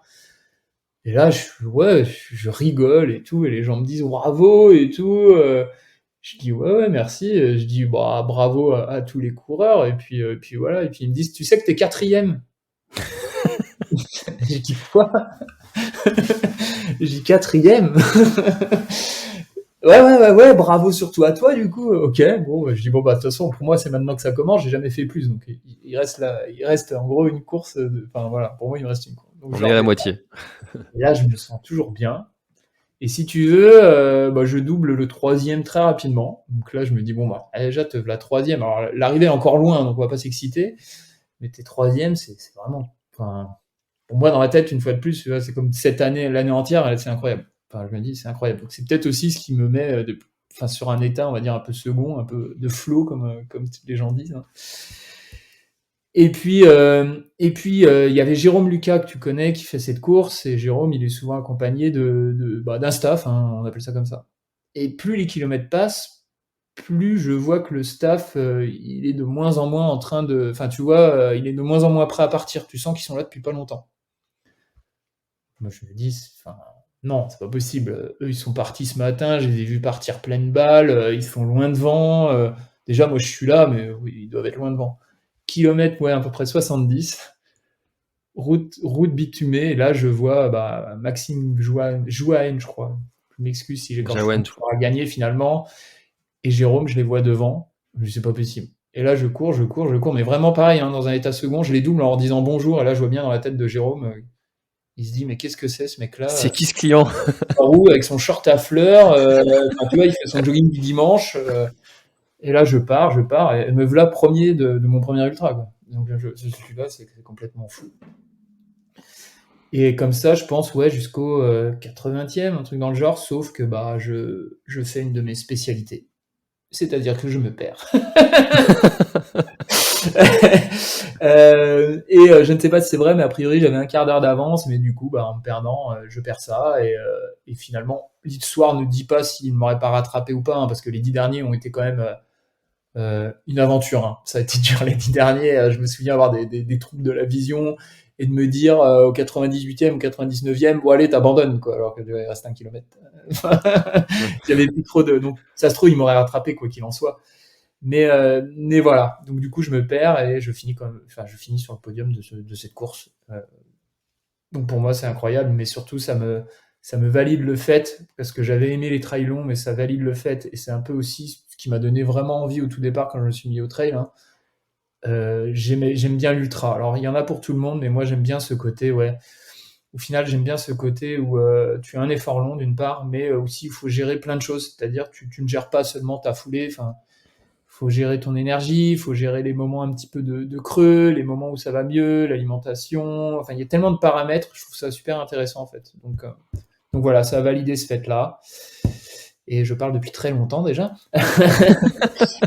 Non, mais c'est passionnant, c'est vraiment fascinant. On voit la progression et puis et comme tu le dis, c'est vrai qu'il y a plein de choses à apprendre et c'est aussi pour moi l'une des merveilles de ce sport, c'est tous ces paramètres qu'il y a à gérer. Ouais. Donc du coup, après le Ménestrail, tu te dis, moi l'ultra c'est fait pour moi, faut que je refasse et la Ouais. diagonale donc approche à grands pas. Bah, de toute façon, voilà, du fait que la diagonale sera dans un an, j'ai pas le choix que d'en refaire de toute façon. Ça m'a bien plu. Alors je me dis, c'est pour toi. Oui, dans le sens où le premier résultat est sympa, mais bon, j'aime quand même bien aussi les autres courses et ça s'était bien passé. Donc même tu vois là au jour d'aujourd'hui, là, j'aime bien courir sur plusieurs formats. D'ailleurs, demain sur le Mestral, je vais sur le 7 km, tu vois. Voilà. Euh, mais je me dis bah ouais, faut continuer et 2020 va être sympa. Sauf que bah début 2020, bah je me prends une grosse claque en fait. Je retourne sur le Glazig et euh, et j'ai pas envie. Et ça, déjà, c'est un signe bizarre. Tu vois, autant après l'Ultra Ménestrail, j'ai une fois de plus pas écouté ce qu'on dit, c'est que je me repose pas trop, je me sens en pleine forme, je continue de m'entraîner en me disant, allez, ce qui est pris en entraînement, ça sera utile pour tes courses du début d'année. Bah, sauf que pas du tout, j'arrive au Glazig. Première envie le matin sur la ligne de départ, c'est vivement ce midi qu'on puisse manger et boire un verre. Tu vois, déjà, quand tu commences une course comme ça, c'est un peu mal barré, hein. Je démarre pleine balle en me disant, en me mettant aussi un peu de pression, tu vois, et c'est complètement idiot. Au jour d'aujourd'hui, c'est quelque chose que je trouve complètement idiot, mais je me mets de la pression en me disant, bon, bah, t'es sélectionné avec l'équipe OTT pour la diagonale, tu dois maintenant prouver des choses, alors que, bah, non, non, ça marche beaucoup mieux, à mon sens, en tout cas pour moi, quand tu te mets pas de pression et que tu vis ta course pour toi et pas pour les autres et pour un résultat comme ça. C'est vrai que c'est quelque chose dont on parle pas souvent, ça, de la pression des premiers comme ça quand t'es attendu un peu. Et bah ouais, et pour te dire aujourd'hui, ouais, c'est quelque chose, je veux m'en détacher. Enfin, je dis pas que je finis dans les premiers de toute façon tout le temps, hein, mais ouais, bah à ce moment-là, en tout cas, je me l'étais mise et ça a pas du tout marché. Et du coup, bon déjà, je démarre pleine balle au bout de 2 kilomètres, je suis cramé. Après, je refais une fois de plus ma spécialité, je me perds. Je reviens, je recours comme un fou en me disant bah il faut que tu reviennes sur le devant. Alors ouais, je double des coureurs, voilà, j'en double pas mal. Peut-être que je remonte, j'en sais rien, 30e, 20e, peu importe. Mais sauf qu'au 42e kilomètre, je suis fatigué, puis là ma tête, c'est même pas, tu vois, physique. Et après, je m'en suis voulu, hein, parce que j'aime pas abandonner, mais j'abandonne. Enfin, je me dis non, j'ai pas envie aujourd'hui. Non, tu vois, je prends zéro plaisir, j'ai pas envie. Et donc j'abandonne. Et là, c'est le premier gros mur parce que le lendemain, tu te dis merde, c'est con. Enfin, tu vois, tu as abandonné une course quand même où tu as mis quand même de l'investissement. Il y a aussi des organisateurs derrière qui organisent ça. Donc, qu'est-ce que tu as le droit d'abandonner bon, juste parce que sur ce moment-là, tu n'as plus envie. Alors après, il y a d'autres raisons. Et finalement, cet abandon-là, il aurait été, je pense, aussi très bénéfique pour la suite. notamment la course qui a suivi, avec du recul. Mais sur le coup, ouais, je prends une claque, quoi. Je prends vraiment une claque. C'est quoi? C'est tout de suite après ou le lendemain ou Ouais, dès l'après-midi, je pense. Dès l'après-midi, tu te dis, enfin, voilà, j'ai pas été jusqu'au bout du truc, quoi. Enfin, tu vois, j'ai pas. Si encore tu sors blessé, et encore, même quand aujourd'hui je me blesse, même si j'ai pas abandonné, je m'en veux, mais là, il y avait pas de raison, si ce n'est que j'avais pas envie. Et j'explique Mais ça est-ce que comment aujourd'hui, bah, j'explique ça sur la première année où finalement je me suis laissé griser, j'en ai beaucoup trop fait. Quand je dis que j'ai fait 26 courses, c'est beaucoup trop. Je suis passé de 2-3 séances par semaine directement à 6-7, tu vois, sans progressivité une fois de plus. Donc bah, ça a marché, tu vois, les résultats, ils étaient là, donc tu continues. Enfin, je continuais. L'alimentation, quand je te disais tout à l'heure, je suis devenu vraiment, tu vois, c'était plus que strict, aussi bien sur ce que je mangeais que sur la quantité. Donc une fois de plus, bah, j'avais des résultats en course, mais l'après-midi, j'étais ultra épuisé. Et tout ça, c'est un peu le côté qu'on voit pas. Enfin, tu vois, c'est bien beau de le petit Florent Beaufils là avec son short à fleurs, il arrive d'ici là, il a des bons résultats, t'as vu. Mais à côté de ça, bah, c'est pour ça qu'aujourd'hui, quand des gens commencent la course à pied me demandent, je dis en gros, moi mon exemple il est pas bon parce que peut-être que j'ai eu des pseudo résultats, mais derrière j'ai vécu des choses pas terribles. En tout cas, c'était pas intelligent de ma part, tu vois. Hmm. Donc Ça, c'est ce que Seb Cornette, dans un des enregistrements qu'on a fait, dit. C'est vrai qu'il y a des gens qui ne s'entraînent pas correctement et qui arrivent et c'est presque chiant en fait qu'ils y arrivent quand même quand tu es dans une position d'un entraîneur. Mais je comprends en fait quand tu te dis bah moi j'ai fait ça, ça a fonctionné. Maintenant je l'ai payé à un moment et j'ai corrigé derrière. C'est on oui. teste, on apprend, on corrige et puis voilà. Bah, je te dis, j'ai eu vraiment le retour de bâton de tout ça en ce début d'année parce que la blessure, je le dis souvent, la blessure, elle est physique, mais elle est aussi des fois mentale. Et là, je pense que mentalement, j'y étais plus. Euh, J'avais plus envie en fait. Mais justement, à ce sujet-là, donc pour rebondir sur ton abandon, tu disais que tu avais plus envie. Et est-ce que finalement, le fait de ne plus avoir envie, c'est presque comme une blessure et ça justifie en fait l'abandon? ah, bah je sais pas. Au jour d'aujourd'hui, je sais pas te dire. Je sais. Pour moi, ça le justifiait pas forcément. Enfin, je sais pas te dire. Je sais pas te dire. Je sais pas te Parce dire. qu'il y a forcément des coups de moins bien, mais le manque de plaisir profond, le manque d'envie, Mm. parce qu'on est épuisé psychologiquement, bah, est-ce que c'est finalement pas comme une blessure physique? On parle de blessure psychologique là, du coup. Ouais, Et je si. me pose la question, j'ai jamais abandonné, mais je me pose la question de si le jour où ça m'arrive, comment je prendrais ça? Si, Tu si, vois. sans doute, parce que si, ouais, si, c'est une sorte de blessure. Si, parce que là, je le voyais bien sur la course, les ravitaillements les uns après les autres. À chaque, j'avais un peu plus envie d'arrêter, jusqu'à celui-là où je suis arrêté net. J'étais voir le bénévole, j'ai dit c'est fini, tu vois, sans réfléchir. Parce que quelque part, j'avais pas mal physiquement, mais ouais, là-haut, non, ça voulait plus, quoi. Ça ne Hmm. voulait plus. Ça ne voulait plus. Et Ok, alors comment tu t'es remis de tout ça? Eh bien, j'avais déjà en tête j'avais déjà un peu en tête ça parce que, bah, une fois de plus, comme je dis, la diagonale était en fin d'année et c'est quand même un gros morceau. De m'entourer sur 2020 d'un coach et donc je me suis entouré, je crois que tu le connais bien, de Diego Alarcon. Et finalement, il m'a remis la tête à l'endroit. Alors déjà, il a structuré mon entraînement avec des séances peut-être moins, tu vois, moins balèzes. En tout cas, avec des semaines aussi où tu fais moins de volume. Et puis, moi, ce que j'ai adoré avec Diego, c'est bah, finalement, et c'est aussi pour ça que tu t'entoures d'une personne, c'est sur le côté psychologique. Donc, on y répond un peu à ce qui m'avait fait, je pense, abandonner. Et des phrases que je me rappelle encore aujourd'hui. Déjà, une de ses premières phrases, c'est on s'était rencontrés en Bretagne, parce qu'ils étaient venus faire un stage avec son entreprise en Bretagne, à Fortlec. Et il me pose cette question, il me dit, j'ai l'impression que tu es quand même fatigué. Et il me dit, j'ai une première question, c'est est-ce que tu vas t'entraîner comme tu vas au travail? Et cette phrase, j'y réponds du tac au tac, je dis oui. Tu vois, donc déjà, il n'y avait plus la notion de plaisir à l'époque. Enfin, je dis pas qu'aller travailler ne te procure pas du plaisir. Mais ouais, c'était devenu machinal en fait. J'allais pas m'entraîner pour avoir le plaisir de sortir dehors faire du sport. J'étais rentré dans ce mode là, oui, où je me mets la pression et il faut que j'y aille parce qu'il faut que je sois en forme. Et puis finalement, ça fait complètement le contraire, quoi. Et donc, bah, je me suis entouré de Diego qui m'a recalibré un peu tout ça. On a échangé sur pas mal de choses. Et puis finalement, la course d'après, qui est l'Endurance Trail des Corsaires à Saint-Malo, elle se passe super bien parce que là, tout revient, le plaisir, la performance, tout se passe bien, quoi. Tout se passe bien, quoi. Donc finalement, cet abandon, c'est un mal pour un bien. Et je me rends compte, ouais, sur cette Endurance Trail des Corsaires, hormis une mauvaise gestion de course où du coup je me fais reprendre par Alexandre Bouchex, l'ami casquette verte à 10 km de la fin. Voilà, je finis quatrième alors que sur le Glazig un mois avant, il n'y avait plus rien, quoi, tu vois. Donc la solution, elle a été là.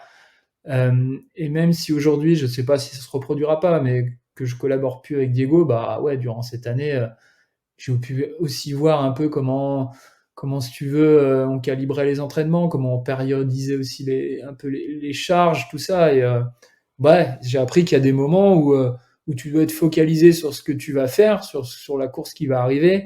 Mais il y a aussi des moments, même si je suis pas encore très doué pour ça aujourd'hui, mais où tu dois un peu relâcher les choses et sortir un peu de l'univers du trek qui est finalement pas notre métier. Et tu vois, c'est bizarre parce que je l'ai eu au téléphone l'autre jour, on parlait de choses, de ce qu'on pourrait mettre en place si on était amené à recollaborer ensemble pour aller entre guillemets plus loin. Il me dit, qu'est-ce que tu ferais, toi, comme ça, de prime abord? Tu vois, j'aurais pu lui répondre, m'entraîner encore plus, etc. Et je lui ai dit, moi, c'est peut-être m'entraîner encore moins. Et en fait, me détacher un peu de l'univers de la course à pied du trail. Parce que je pense que, en tout cas, moi, c'est comme ça que ça fonctionne. C'est que quand j'y vais avec moins de pression, ça fonctionne mieux, en fait. Alors, je te dis pas, j'arrive pas encore forcément à le faire aujourd'hui, mais c'est plus vers ça que j'aimerais tendre. Parce que je pense que d'être la tête dans le guidon tout le temps, finalement, c'est un peu comme quand tu vas au travail. Il y a plein de mecs, à force d'être la tête dans le guidon tout le temps, de penser qu'à ça, ils font quoi? Ils font un burn-out. Donc tu vois, moi, si on me demande demain c'est quoi ton axe de progression, et bizarrement, je vais pas te dire m'entraîner plus, quoi. Je vais te dire m'entraîner moins, peut-être. Et c'est en ça que, tu vois, il y a des profils de coureurs qui me fascinent de justement ne jamais arriver à ce burn-out comme Lucas Papi, Sangue Sherpa. Tu vois, ces coureurs-là qui enchaînent des grosses courses tous les week-ends, tout le temps. Et depuis des années, je me dis, mais comment ils font pour pas en avoir marre, quoi? Sangue Sherpa, je sais moins, mais Lucas Papi, moi, je pense que c'est quand même un mec qui finalement, lui, ça marche, mais la performance, il s'en fout. Enfin, quand tu regardes, moi, je m'arrivais à l'époque, parce que je regardais les séances de tout le monde, le mec, la semaine, jamais il va faire du fractionné ou ce genre de truc. Enfin, tu sens que tous les jours, il va courir, c'est plus de la promenade, en fait. Et je pense que c'est pour ça qu'un Lucas Papi, il peut tenir. Et puis lui, il va, je pense, à toutes ses courses tous les week-ends, c'est une belle promenade, tu vois. Il se met pas d'objectif de performance, en fait, ça marche, mais je pense pas que lui, il est grisé. Et lui, pour le coup, je pense pas que l'appétit vient en mangeant. En fait, il a juste envie d'aller se promener, de faire des bornes parce qu'il aime ça. Mais il se dira jamais, je vais aller faire, et de toute façon, il le dit bien, je vais jamais aller faire une séance de seuil cette semaine parce qu'il faudra que j'aille vite sur cette course, il s'en fout.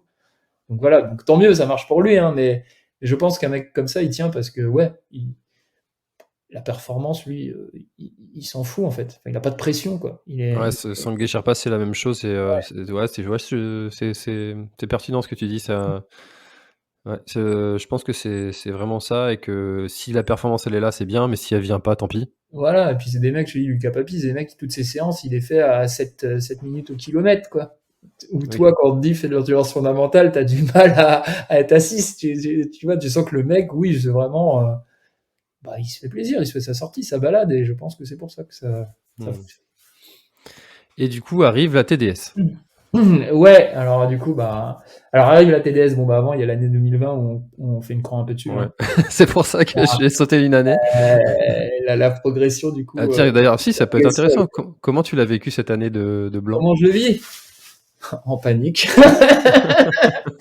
Parce qu'à l'époque, je suis encore complètement dedans. Parce qu'à l'époque, quand arrive le Covid, quelques semaines après l'Endurance Trail des Corsaires, tu prends pas le truc vraiment. C'est pas au sérieux, mais t'imagines pas l'ampleur de la chose. Et puis moi, je vois toujours cette diagonale des fous à la fin de l'année, mais je me dis, là, tu es en train de perdre des semaines d'entraînement. Enfin, tu vois comment je fonctionne, quoi. Donc du coup, j'avais investi par chance dans un home trainer, parce qu'après, c'était en rupture de stock, donc j'ai jamais fait autant de vélo pendant... Je crois que je me suis jamais autant entraîné que pendant cette période. Voilà, mais comment je vis 2020? Comme ça, toujours avec en point de mire la diagonale des fous, pour laquelle qui est l'objectif de l'année, pour laquelle je me suis entouré de quelqu'un à m'accompagner. Mais là, je me dis, putain, merde, pour une première, ça va être. C'est compromis, et puis tu vas perdre de l'entraînement et tout ça. Enfin, enfin, c'est con, hein, parce qu'aujourd'hui, je pense que, au contraire, tu fais du frais et ça peut même mieux marcher. Mais à l'époque, je suis comme ça, donc je le vis plutôt en panique parce que aussi, ça fait 1 an que je cours, quoi. Donc voilà, donc j'ai aucun recul. Mais je réussis à faire une course quand même dans l'année, en 2020, qui est l'échappée belle. Et pour un premier trail de montagne, alors je fais le 87, hein, mais déjà largement suffisant. Pour un premier trail de montagne, moi qui n'avais jamais été à la montagne de ma vie, si ce n'est quelques semaines au ski, mais c'est pas pareil. Voilà. Bon, j'ai pas choisi le plus simple, hein. Je confirme. Voilà, donc je fais quand même cette course qui se passe plus ou moins bien parce que je me casse une côte au 20e kilomètre. On descend dans le Grand Morétan, et puis je serre les dents sur les 60 derniers, et je finis la course 25e, je crois, donc plutôt quand même content de ma performance selon les circonstances, et puis sur un terrain, pour le coup, pas du tout pour le profil d'un petit mec qui a couru pour le Manque sur le GR, quoi, avec des descentes où je vois tout le monde me doubler, où je me dis, mais comment ils font, parce que moi, déjà, marcher, j'ai du mal. Je vois les mecs qui sautent de caillou en caillou. Voilà, mais bon, c'est une première expérience sympa, et je pense c'est formatrice pour la suite. Même si j'ai un peu d'appréhension à la sortie de cette course-là, parce que je me dis, ce que c'est fait pour toi, quoi. Et Diego, une fois de plus, avec une belle phrase, me dit, mais Flo, il y a montagne et montagne. Là, t'as choisi, tu vois, t'as choisi haute montagne, quoi. T'as pas choisi un profil, non pas que ce soit facile, mais comme la CCC où tu peux courir. Là, t'as choisi le truc où, enfin, ouais, c'est ce qu'il y a de plus hard, quoi. Donc ça me rassure, voilà. Donc ma première expérience, puis l'année 2020, après se termine comme elle se termine, hein, avec l'annulation de la Diagonale des Fous. Donc il te met un coup parce que ça fait 1 an que tu te prépares, et que sur le coup tu te dis, ouais, j'irai l'année prochaine, mais est-ce que je suis capable de m'en enchaîner une préparation comme ça? Mais toujours de la motivation. Et donc voilà comment 2020 se finit. Arrive donc du coup 2021, où nous sommes cette année, avec un début d'année où je m'inscris sur la TDS, parce que je me dis, pour aller à la Diagonale, ce serait bien que tu valides quand même un format au-delà de 100 km en montagne. Et donc ma première idée est de m'inscrire sur la CCC. Mais je vois sur le fameux, pas règlement, mais en tout cas procédé de l'UTMB, que en tirage au sort, la CCC, j'ai quand même beaucoup moins de chances que d'être pris sur la TDS, donc je m'inscris sur la TDS. Et avec ta cote ITRA, tu passes pas ces tirages au sort? Non, il doit me manquer 8 points, je crois. Quand on s'est croisé là-bas, je me suis dit, purée, je savais que tu avais commencé il y a pas très longtemps. J'ai dit, mais je savais aussi tes performances. Je me disais que tu avais réussi les tirages au sort, et grâce à ça. Non, je crois que sur le nouveau truc UTMB World Series, ça doit être 750 si je me trompe pas. C'est peut-être 800, hein, je sais plus. En tout cas, si c'est 750, il me manque 8 points, quoi. Mais bon, peu importe. Ouais. Puis bon, la cote ITRA, c'est un peu bizarre quand je vois les points que j'ai eu sur la Diagonale, et j'en ai beaucoup plus sur des courses par chez nous. Donc voilà, j'y prête pas une attention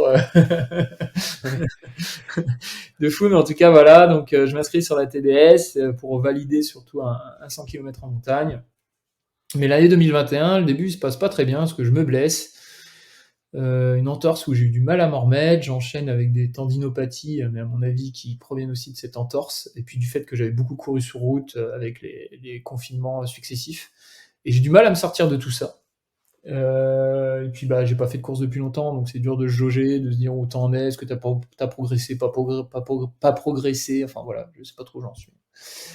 Je fais une première course d'ailleurs à 21 km à côté de chez moi qui se passe pas du tout bien. Même si pas du tout bien, je m'entends, je fais 7ème, c'est pas, voilà, c'est très bien, mais je suis loin du temps que j'espérais faire, et puis j'ai des problèmes gastriques, ça m'était jamais arrivé, donc sur 21 km. Donc voilà, donc j'ai toujours un peu de doute. Et puis un peu comme avec le Gladig, alors pas pour un abandon là cette fois, mais je revois des choses un petit peu après, parce que je m'étais inscrit, je sais plus si tu l'as fait aussi, l'Ultra des Monts d'Arrêt. Si, j'y étais aussi, ouais. Bien loin derrière toi, mais j'y étais aussi. Ouais. Ouais, mais le tout c'est de le faire, et puis de le finir, et puis voilà. Mais bah celui-là, il se passe super bien puisque bah, là, pour le coup, je fais la course quasiment devant et je finis à 1 minute de la victoire derrière de sacrés clients. Et donc, bah, ça me rassure pour la suite. Voilà, pour ensuite, le deuxième gros, ça c'était mon premier objectif de l'année. Et pour mon deuxième gros objectif, qui est la TDS. Donc voilà, la préparation se passe super bien. Je revalide aussi avec des courses qui se passent bien. Et donc j'arrive à Chamonix, tout comme toi.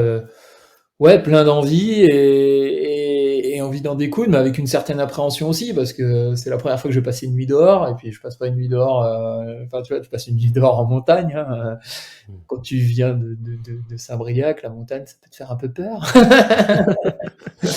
Mais voilà, arrive la TDS. Bon bah le but sur la TDS, clairement, c'est de finir, hein, un petit peu comme un an auparavant sur l'Ultra Ménestrail. Mais là, clairement, c'est de finir, donc je m'emballe pas. Je pars quand même, on va dire, assez vite sur le plat parce que je sais que c'est pas 2-3 kilomètres à la limite, sans chercher à suivre forcément les premiers et doubler, hein, mais je me dis ça va m'éviter les bouchons dans les sentiers là-haut. Mais dès que ça commence à monter, bah, je me dis tu réserves tes forces, tu marches, un rythme soutenu, mais tu marches. Donc je continue comme ça et arrive, tout se passe bien en début de course. Je suis plutôt dans les temps que je voulais faire. Le rythme est bon, je me sens bien.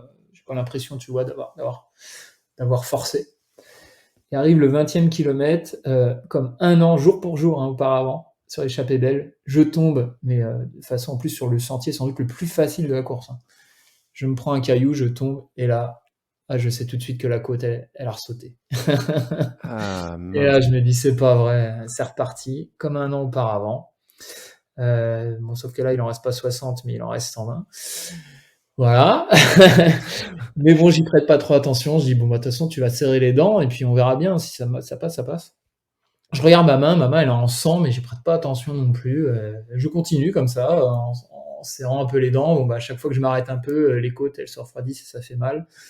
Mais je continue et j'arrive comme ça jusqu'à Bourg-Saint-Maurice. Je crois que c'est ça le premier gros ravitaillement au 50e, où on m'avait dit, bah, faut que de toute façon tu gardes des forces jusqu'à là, parce que la partie difficile, elle continue après. Donc j'arrive à Bourg-Saint-Maurice. Bah, j'explique à Émilie quand même ce qui m'est arrivé. Je lui dis, bon, bah, ça m'handicape un peu. Bon, bah, c'est pas grave, hein, l'objectif de temps, on va le réduire un peu, puis on verra bien ce qui va se passer. Je devais être encore quand même dedans. Et puis je rentre dans le ravitaillement, et là, il y a un bénévole qui voit ma main, il me dit, ce serait peut-être bien d'aller voir le médecin quand même. Tu vois, j'avais la main en sang et je l'avais un peu nettoyée entre temps et je voyais bien que c'était un peu. Ouais, c'était plus qu'une égratignure, quoi. Hmm. Et donc là, bah, je me dis, bon, ouais, c'est qu'une course, hein, tu la gagneras pas, tu vas pas, ta vie en dépend pas, voilà, donc oui, je vais voir le médecin. Et là, bah, le médecin il me dit, bah, va falloir recoudre, donc je passe 1 heure en ravitaillement à me faire recoudre, Ah oui, plus ou quand moins à même. vif, ouais, 45 minutes, 1 heure. Aujourd'hui, j'ai mon beau-frère qui me suivait à distance, il me dit, je comprenais pas, on a vu entrer Bourg-Saint-Maurice, ravitaillement, et là, sur cette course, t'étais pointé à la sortie aussi. Il me disait, on te voyait pas sortir, on comprenait pas. Et donc, en fait, j'étais en train de me faire recoudre et bah, je suis reparti comme ça. Euh, bon, bah, plus du tout avec mon objectif de temps, forcément, mais avec l'objectif de prendre quand même du plaisir malgré les événements et puis de finir, quoi. Donc bah, j'arrive, je monte, et puis là, on commence la fameuse ascension bah, au Boucou, dont toi, je crois que vous avez été arrêté de 2000 mètres, là. Donc, je monte, je loupe pas mal de gens, j'arrive en haut. Euh, Je descends comme je peux cette fameuse descente où il y a eu enfin voilà, un drame. Descente très dangereuse, hein. Moi, j'arrêtais pas de dire aux autres derrière, je suis désolé, mais j'irai pas plus vite, parce que là, Ah ouais, c'est là, si chaud que ça. Du coup, j'ai pas vu, je sais pas comment non, c'est. moi, je l'ai trouvé. C'est un autre débat, mais moi, j'aime pas trop ce genre de passage en décours. Je trouve ça très dangereux. Et là, notamment de nuit, en plus, il avait plu avant. Enfin, c'était très dangereux. Et aujourd'hui, ça m'évoque quand même pas des très bons souvenirs. Je me souviens même que en descendant, une fois que j'avais passé la partie dangereuse, je voyais des mecs monter. Et je croyais que c'était des bénévoles qui se relayaient là-haut parce que là-haut, il faisait froid tu vois, pour changer un peu, quoi, pour faire un tour, quoi, un relais. Et en fait, bah non, c'était les sauveteurs qui cherchaient le coureur qui était tombé, quoi. Donc Hmm. voilà. Mais donc je descends. Après, je fais toute la partie de nuit dans le Beaufortin, là, très, très technique, où il n'y avait pas de sentier. Mais voilà, je continue à vivre mon aventure. Et arrive une énorme descente, je crois qu'on prend 1005 de D-. pour arriver au deuxième gros ravitaillement, donc qui termine, on va dire, la partie, je considère la plus dure de la TDS, qui nous emmène jusqu'à Beaufort. Voilà. Et sauf que là, deuxième, troisième, quatrième péripétie de la course, je connais ce qu'on m'avait dit, et pourtant j'avais fait attention au début de course de pas forcer dans les descentes, mais j'ai plus de quadri, et quand je te dis que j'ai plus de quadri, je peux même plus, ne serait-ce que trottiner, même sur un faux plat descendant, quoi. Et là, je me dis, C'est terrible. on est au 90e, qu'est-ce que tu veux faire, quoi. Donc j'arrive au ravitaillement, 6e dessous, et c'est là que je dis souvent que l'ultra c'est un sport collectif, et pas un sport individuel. J'arrive, je vois Émilie, limite même les larmes aux yeux, parce que je lui dis j'ai tellement mal, enfin de toute façon comment tu veux que je finisse, enfin à part en marchant, et encore je dis je peux plus, quoi. Je veux pas abandonner, tu vois, contrairement à un an avant, je veux pas abandonner, mais à mon avis je vois pas comment je vais pouvoir continuer, en fait. Donc je vais repartir, mais ça ira pas bien loin. Et là elle me dit arrête-toi, tu manges, t'es quand même pas si mal classé, même si le classement ça a plus trop d'importance, t'es pas si mal classé, mange, calme-toi. Il y avait mon pote aussi qui suivait à distance, Jean-Adrien Michel, qui t'envoie des messages, qui me dit que ce ravitaillement-là, il est stratégique, prends ton temps. Donc je prends mon temps, je passe du temps un peu avec mes filles, je mange 2 plats de pâtes. Et puis je repars. Et puis je vois que sur le plat, j'arrive à recourir, à trottiner. Donc je me dis, écoute, on va inverser la chose. Dans les montées et sur le plat, tu vas envoyer un peu plus. Et puis dans les descentes, tu marcheras, quoi. Et puis ça a bien marché parce que dans les montées, je reprenais plein de gens. Et dès que c'était du plat, j'arrivais à recourir. Dans les descentes, ça c'était plus compliqué. Et puis je finis la TDS, je crois, 75e. Et j'avais repéré qu'à la fin, il y avait du plat. Et je m'étais dit...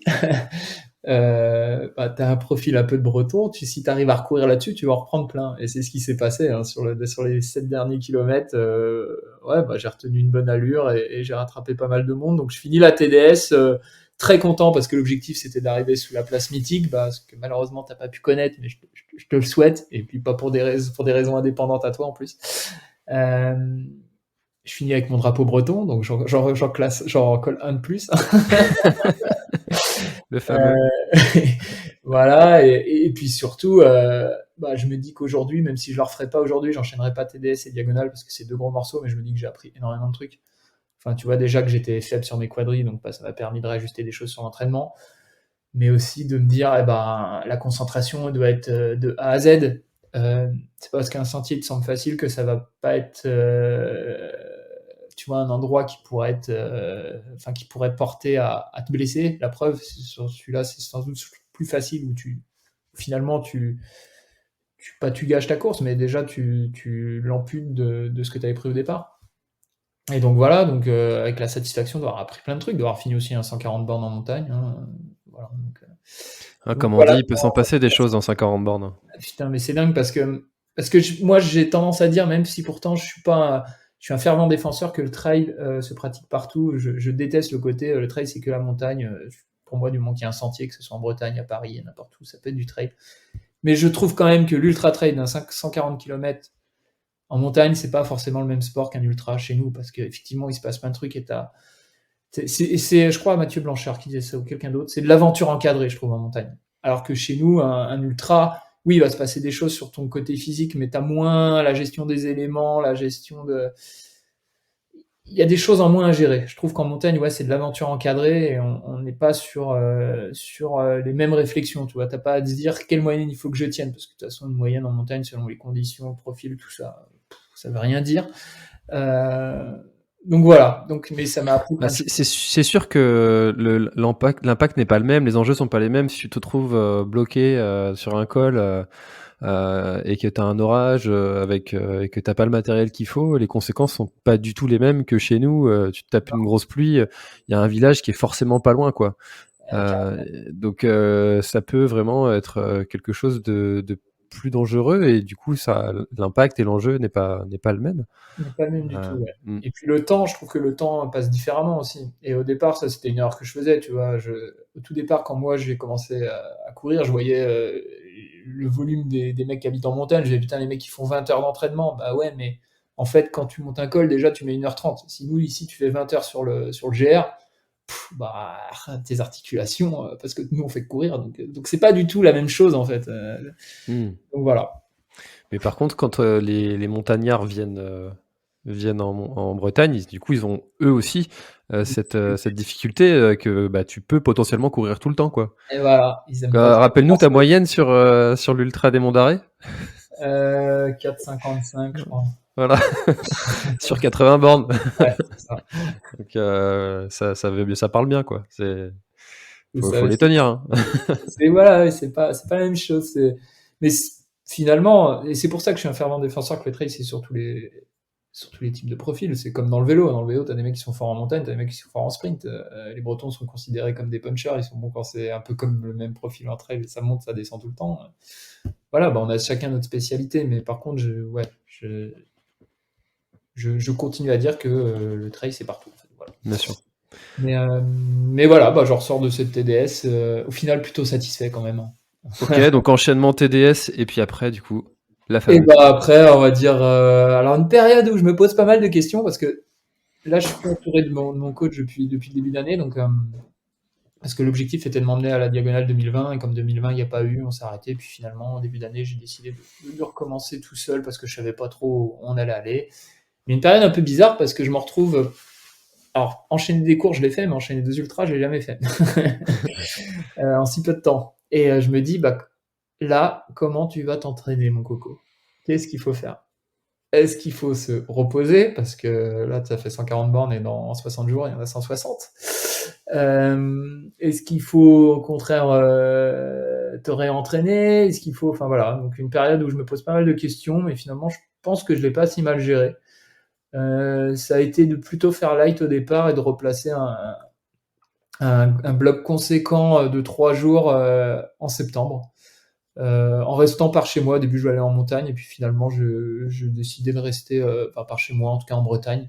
Euh, euh, un bloc où j'ai fait Gare-les-Dents, le lendemain je suis allé sur la route des falaises et puis un troisième jour où j'ai fait une grosse sortie vélo. Et finalement bah, ça a bien fonctionné et donc voilà comment j'ai géré cette période pour arriver à la Réunion début octobre. Enfin, j'ai envie de dire. Alors enfin ou déjà, hein, déjà parce que je n'avais pas prévu au début, 2 ans avant de faire la Réunion, au bout de 2 ans, 3 ans, je ne sais plus avec cette année de Covid, mais aussi vite.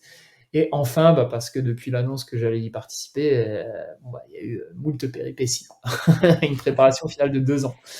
Mais aujourd'hui, je pense que la préparation de 2 ans, bah, elle est utile parce que je ne sais pas si au bout d'une année, j'aurais été prêt pour la Réunion, sincèrement. Je l'avais imaginé dur, j'avais imaginé plein de choses, mais c'est une course folle. C'est une course folle dans tous les sens du terme. Que ça soit dans la technicité du terrain, finalement, il n'y a jamais de temps de repos, si ce n'est le départ. Et encore, bah, pas le départ, parce que le départ, tu as un engouement tellement fou. Enfin, on m'avait dit, tu vas voir, c'est le Tour de France. Et c'est vrai, pendant 15 bornes, ça crie. Enfin, moi, pour te dire, au début, je me suis donné un objectif sur les 15 premières bornes. Alors déjà, je regardais le sol pour pas trop voir le public, alors t'en profites moins, mais je me suis dit parce que sinon, tu vas partir trop fort et puis tu vas tout cramer. Tu vas te sentir pousser des ailes. Et je m'étais dit, tu rattrapes Antoine Guillon et dès que tu le vois, tu ne dépasses plus son sac. Parce que je sais que lui, il va pas partir trop vite et ça sera le rythme maximum. Parce que quand je dis pas partir trop vite, au bout de 15 bornes, même à son rythme, soi-disant tranquille, bah, dès que ça a devenu un peu technique ou que ça montait déjà plus, j'ai pas réussi à le suivre, même sur son rythme, soi-disant tranquille. Mais voilà, mon objectif de départ, il était là. Et donc voilà, et puis bah, après, l'objectif général, je m'étais mis un temps en tête, mais que j'avais pas trop annoncé, parce que je voulais pas me mettre de pression. Et puis bah, c'était surtout de finir et de profiter à fond de cette aventure que j'attendais depuis de maintenant 2 ans, quoi. Voilà, avec un beau maillot sur le dos qui était le maillot quand même de l'OTT, donc une certaine, pour le coup, une certaine fierté, je dois l'avouer, j'aime pas trop dire ça, souvent je suis pas trop fier de ce que je fais, mais là c'était un peu le cas. Et puis bah, la course elle s'est plus ou moins bien passée, enfin elle s'est même bien passée je pense. Parce que tu vois les erreurs que j'ai fait à la TDS, là je me suis, dans les descentes, j'ai encore fait encore plus mollo. Alors d'une part parce que je voulais préserver mes quadris qui avaient lâché 2 mois avant, mais après je les avais renforcés avec pas mal d'exercices de renfort pendant les 2 mois qui ont précédé. Puis bon, d'autre part aussi parce que bah, je suis pas un grand descendeur et que les descentes là-bas font quand même assez peur. Donc, de toute façon, j'y allais mollo. Mais ça, j'ai réussi à le préserver jusqu'à la fin. Là où j'ai croisé plein de coureurs le long du parcours bah, qui connaissaient ce que j'avais connu à la TDS. Hein. Ils ne pouvaient plus. J'ai pas fait de grosses chutes malgré des sentiers beaucoup plus techniques qu'à la TDS. On m'avait dit la TDS c'est plus dur qu'à la diagonale, mais non non non non non non non. C'est faux. Et tu vois, bah, j'ai pas fait de grosses chutes, ce qui m'a permis de finir en bon état. Et puis je finis le seul moment de doute que j'ai eu, mais comme énormément de coureurs. Alors moi je l'ai pas su à ce moment-là, mais c'est arrivé au ravitaillement de Roche Plate, je crois que c'est comme ça. Coup de chaud. Qui est plutôt vers la fin, voilà, un coup de chaud qui est plutôt vers la fin de ma fat où on a eu jusqu'à 45 degrés a priori, c'est ce Ouais, que c'est j'ai ça. pu lire. Et donc arrivé bah, à ce ravitaillement, je m'arrête, très fatigué, je commence à avoir très froid, donc je mange, je me dis il faut que tu manges, et plus je mange, plus comme la vision d'un sablier devant moi avec, tu vois, le sable, c'est mon énergie qui tombe quoi. Plus je mange, plus j'ai froid, plus je suis fatigué. Donc je me dis ni une ni deux, je vais voir les médecins. Là-dessus, je prends pas de risque. De toute façon, je suis vraiment très fatigué. Et là, bon bah, ils prennent mes constantes, une fois, deux fois, trois fois, ils me disent tout va bien, ça doit être un coup de chaud. Hein. Ils me font remanger de la soupe, etc., plein de choses. Et puis ils me disent bon bah va te reposer sous la couverture de survie. Donc je sors ma couverture de survie, tu vois, moi qui un an avant me disais dans le matériel obligatoire ça sert à rien, bah si ça sert. euh, Et puis dans ma tête, je me dis bon bah de toute façon là la course elle est finie. Dans ma tête elle est finie parce que clairement j'ai plus de enfin je suis très fatigué, j'ai froid quoi. Mais là les bénévoles ils me disent et c'est une chance hein, ils me disent bah repose-toi de toute façon on est dans ma fat donc tu vas être obligé de repartir, de sortir à pied ou c'est l'hélico mais en gros, il faut comprendre que l'hélico, ils vont pas faire venir un hélico pour un mec pour qui tout va bien finalement au niveau des constantes, etc., de la tension, du rythme cardiaque, quoi. Ce qui est logique. Mmh. Donc je m'allonge, je dois dormir 4-5 minutes. Je me réveille et puis je me dis, bon, bah, quitte à repartir, je pars. Donc les médecins me disent déjà, je dis, ouais, bah, de toute façon, vous venez de me dire que j'étais obligé de repartir à pied. Donc, et là, ils se mettent à rire, ils disent, ouais, t'as pas tort. Et là, bah, la magie du corps, quoi. Enfin, tu vois, c'est ça que j'aime dans l'ultra, c'est que 10 minutes, un quart d'heure avant, j'étais un vrai zombie. Et sans doute, si j'étais reparti comme ça, bah, j'aurais fini de façon très dure. Et là, au début, je marche pour plutôt être raisonnable. Je marche 100 mètres, 200 mètres, j'ai envie de courir, je cours. Et là, je me remets à courir même dans les montées, quoi. Incroyable, quoi. 4-5 minutes de sommeil, ce que ça a pu faire, quoi. C'est ça Donc, qui est voilà. dingue dans ce sport, et puis, comme je le dis à chaque fois, c'est complètement contre-intuitif Ah ouais, de non. se dire que la forme va revenir. Et tant qu'on l'a pas vécu, on se dit que c'est impossible en fait. Que comment est-ce que ça pourrait aller mieux alors que je suis au plus profond enfin, Ah bah, c'est pas là, logique quoi. c'est complètement ce qui m'est arrivé. Et c'est la première fois autant, tu vois. J'avais déjà géré sur d'autres courses des coups de mou et puis ça revient un peu. Mais là, vraiment être au plus bas, comme tu dis, et 10 minutes après pouvoir recourir même dans des montées et même réussir à courir en descente, j'avais même moins peur. Enfin, c'était incroyable. Et donc, bah écoute, après, le reste de la course se passe bien. On réussit à sortir de ma fat. Le gros ravitaillement juste avant me fait énormément de bien parce que je revois deux potes qui étaient venus avec nous à La Réunion. Parce qu'il faut savoir que quand tu es dans ma fat, bah, c'est magnifique. Hein. C'est un des plus beaux endroits de la Terre enfin, ouais, c'est un des plus beaux endroits de la Terre, je pense. Mais il fait très chaud et une fois que tu es dans ma fat, bah, sauf pour on va dire vraiment les pros qui ont des mecs infiltrés dans ma fat, bon, bah, toi, Mmh. tu vois plus personne, quoi puisque c'est inaccessible. Donc, sauf à moins de 3 heures, enfin avec des randos de 3 heures et tout, mais autant te dire qu'Emilie, avec les deux filles, rando de 3 heures dans ma fat, c'est compliqué. Compliqué. Et donc, bah là, au kilomètre 120, tu revois enfin du monde, donc ça te rebooste. Arrive après la dernière énorme, pour moi, difficulté, il y en a d'autres après, mais pour moi, énorme, qui était je sais même plus, Dodane, un mur là avec des échelles et tout à monter, et puis tu sors de ma fat. Et là, bah, je suis allé jusqu'au kilomètre 130 où je retrouve Émilie et les filles. Euh, et même si elle me dit encore aujourd'hui, ouais, t'es arrivé, tu m'as dit c'est pas pour moi, t'es fatigué, mais moi je suis content. Enfin, tu vois, je suis content, je les vois, je me sens plutôt bien. Je mets le maillot de la fin parce il faut remettre le maillot de la diagonale pour finir. Et là, je sais que sauf accident, même s'il reste 30 bornes, normalement, je vais terminer.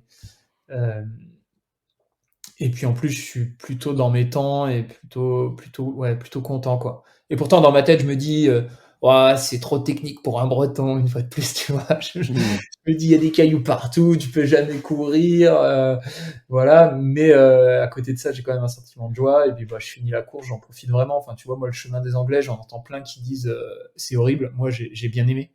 Peut-être parce que j'étais dans l'esprit du coup de se dire, eh ben, écoute, ton défi il est presque relevé. Normalement, tu vas finir. Profites-en maintenant jusqu'à la fin.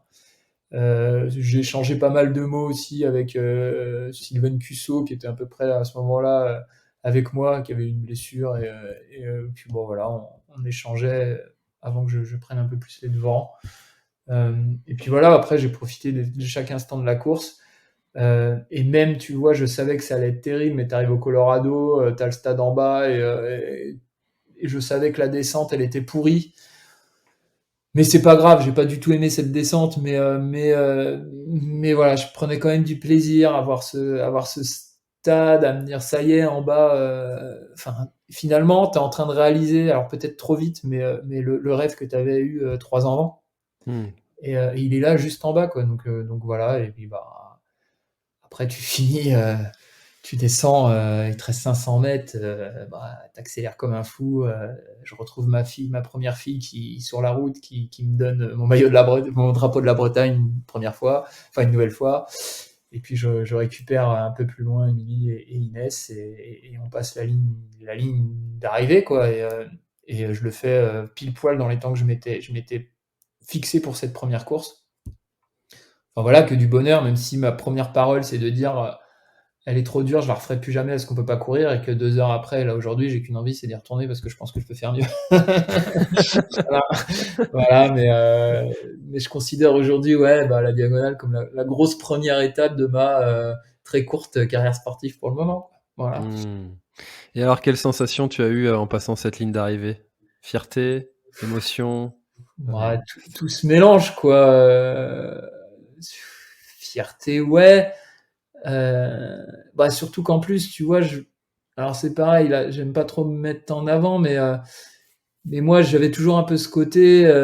Ils m'ont donné la wildcard l'OTT et quelque part, je sais pas si je le mérite. Et finalement, je finis premier de l'équipe. Donc déjà, bah, t'es là.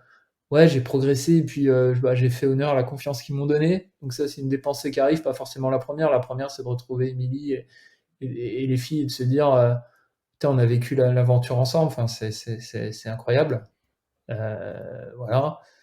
Après, ouais, c'est ça, content d'avoir rendu la confiance qu'on m'a donnée, content d'avoir fini un morceau comme ça, parce que tu arrives une semaine avant à Saint-Denis, j'étais passé devant le stade en courant, et comme d'hab, j'avais pas voulu aller comme à Chamonix, j'avais pas voulu aller en dessous par superstition, mais tu te dis, est-ce que je vais réussir à arriver là-dedans, tu vois? Enfin, parce que là, tu te dis quand même que quand je suis arrivé, tu te dis dans une semaine, je vais traverser une île.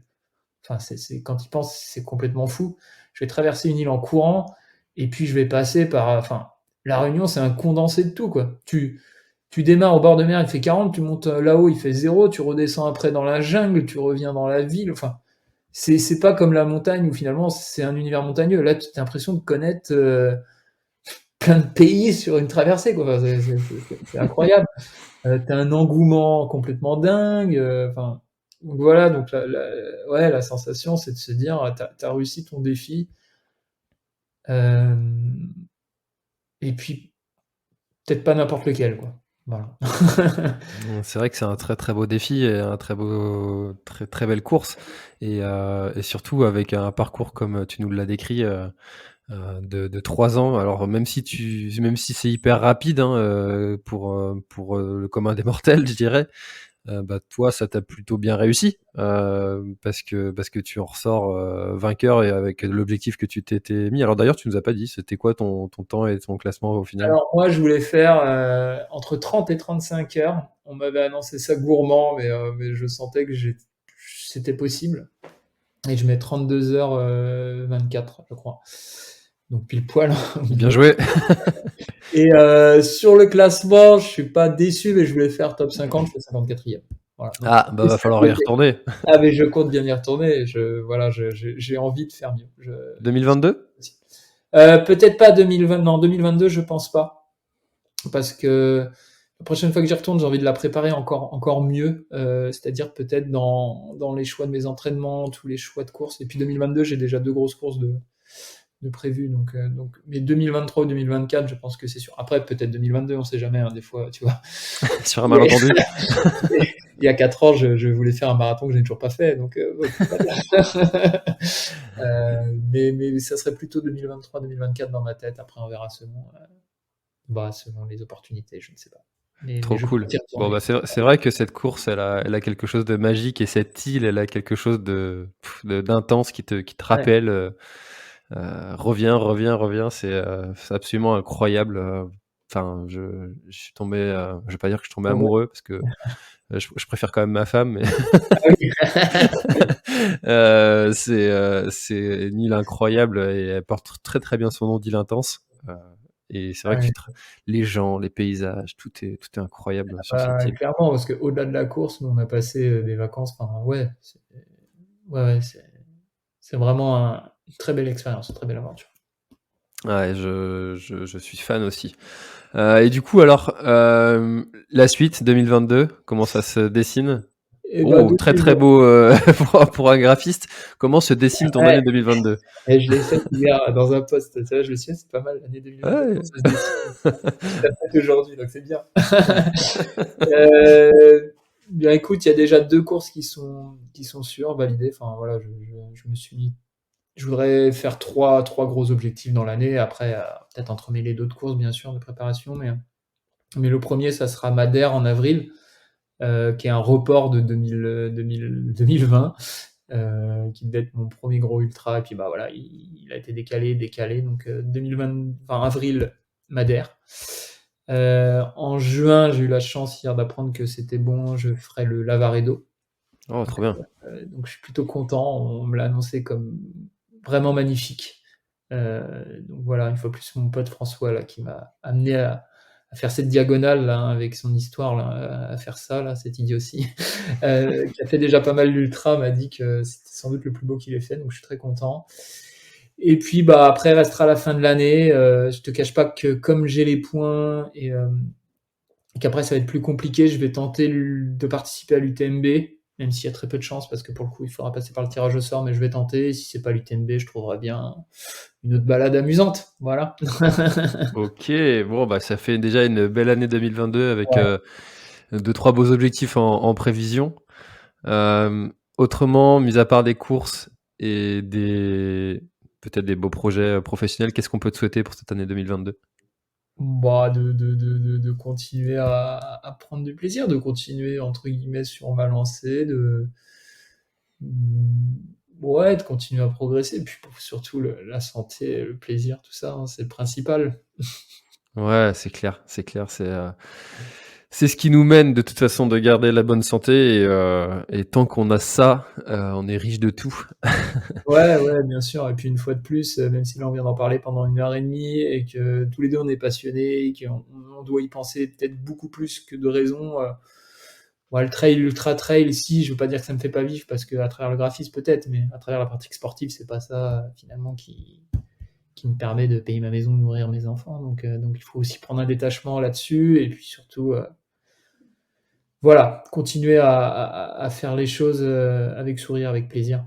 Et puis si les perfs sont là, bah tant mieux. Et si on joue pas les perfs, ce qui est d'ailleurs tout à fait entendable et aussi glorifiant, j'ai envie de dire, que ceux qui les jouent, parce que moi j'ai tendance à dire que le mec qui a fini la diag en 66 heures, il a plus de mérite que moi qui l'ai fini en 32.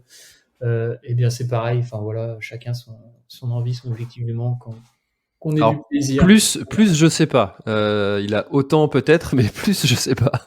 Alors ouais, enfin, j'ai quand même tendance à penser que. Alors nous, on s'est investi peut-être plus dans l'entraînement avant, et puis voilà, mais 66 heures là-dedans, là, dans la jungle, tu passes 3 nuits. Ok, moi j'ai passé moitié moins et je me suis préparé pour ça, il y a du mérite. Mais j'ai passé au final que entre guillemets 2 nuits. Et enfin, je me dis, lui, il a passé la moitié plus que moi. C'est juste énorme, quoi. Enfin, tu vois, la performance physique, peu importe le rythme, elle est énorme. Le mec, il a tenu 66 heures d'effort. Moi, j'en ai fait, c'est beaucoup, mais j'en ai fait 32. Voilà. Ouais, c'est sûr. Je pense que J'avais cette idée-là aussi avant, et puis j'ai un peu corrigé mon point de vue sur ce point-là. Je trouve que le devant, en fait, pour l'avoir vécu, le devant de la course, notamment sur la Diag, avec en étant là juste pour couvrir l'événement, t'as une certaine force et puissance qui se dégage dans les premiers, une certaine force mentale. Tu vois qu'ils vont chercher loin quand même, et en termes de ressources physiques, mentales, il y a beaucoup de force qui se dégage de ça, et je pense que d'aller réussir à chercher ça sur une course et durant toute une prépa, et ben finalement je trouve que t'as autant de mérite en fait d'avoir réussi à faire ça que de terminer l'effort en plus de temps.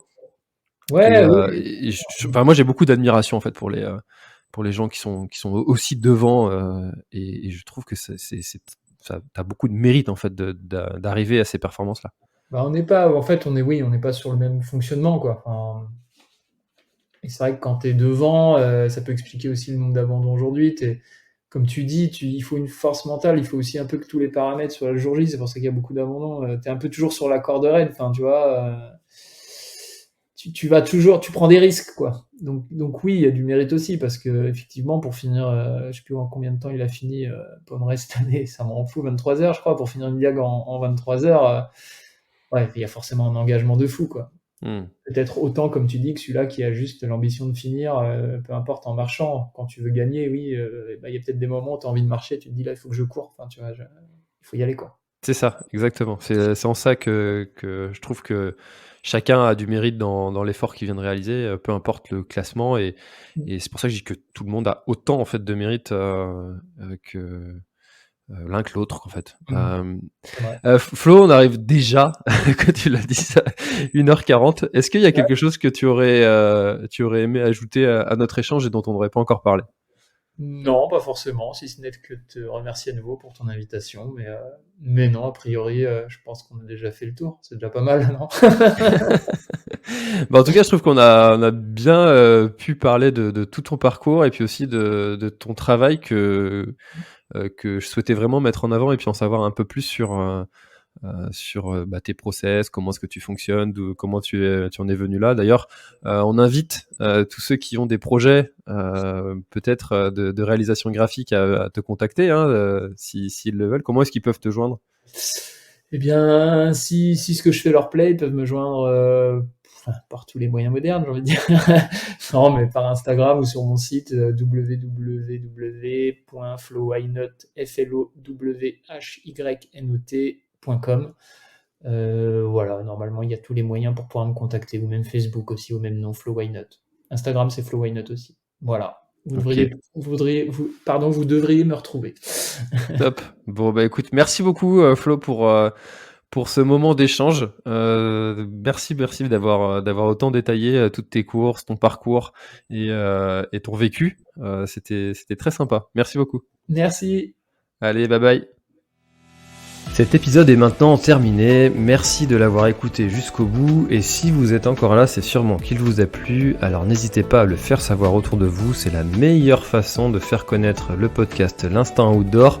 Parlez-en, partagez les épisodes. Merci beaucoup pour votre fidélité, et à très bientôt dans un prochain épisode.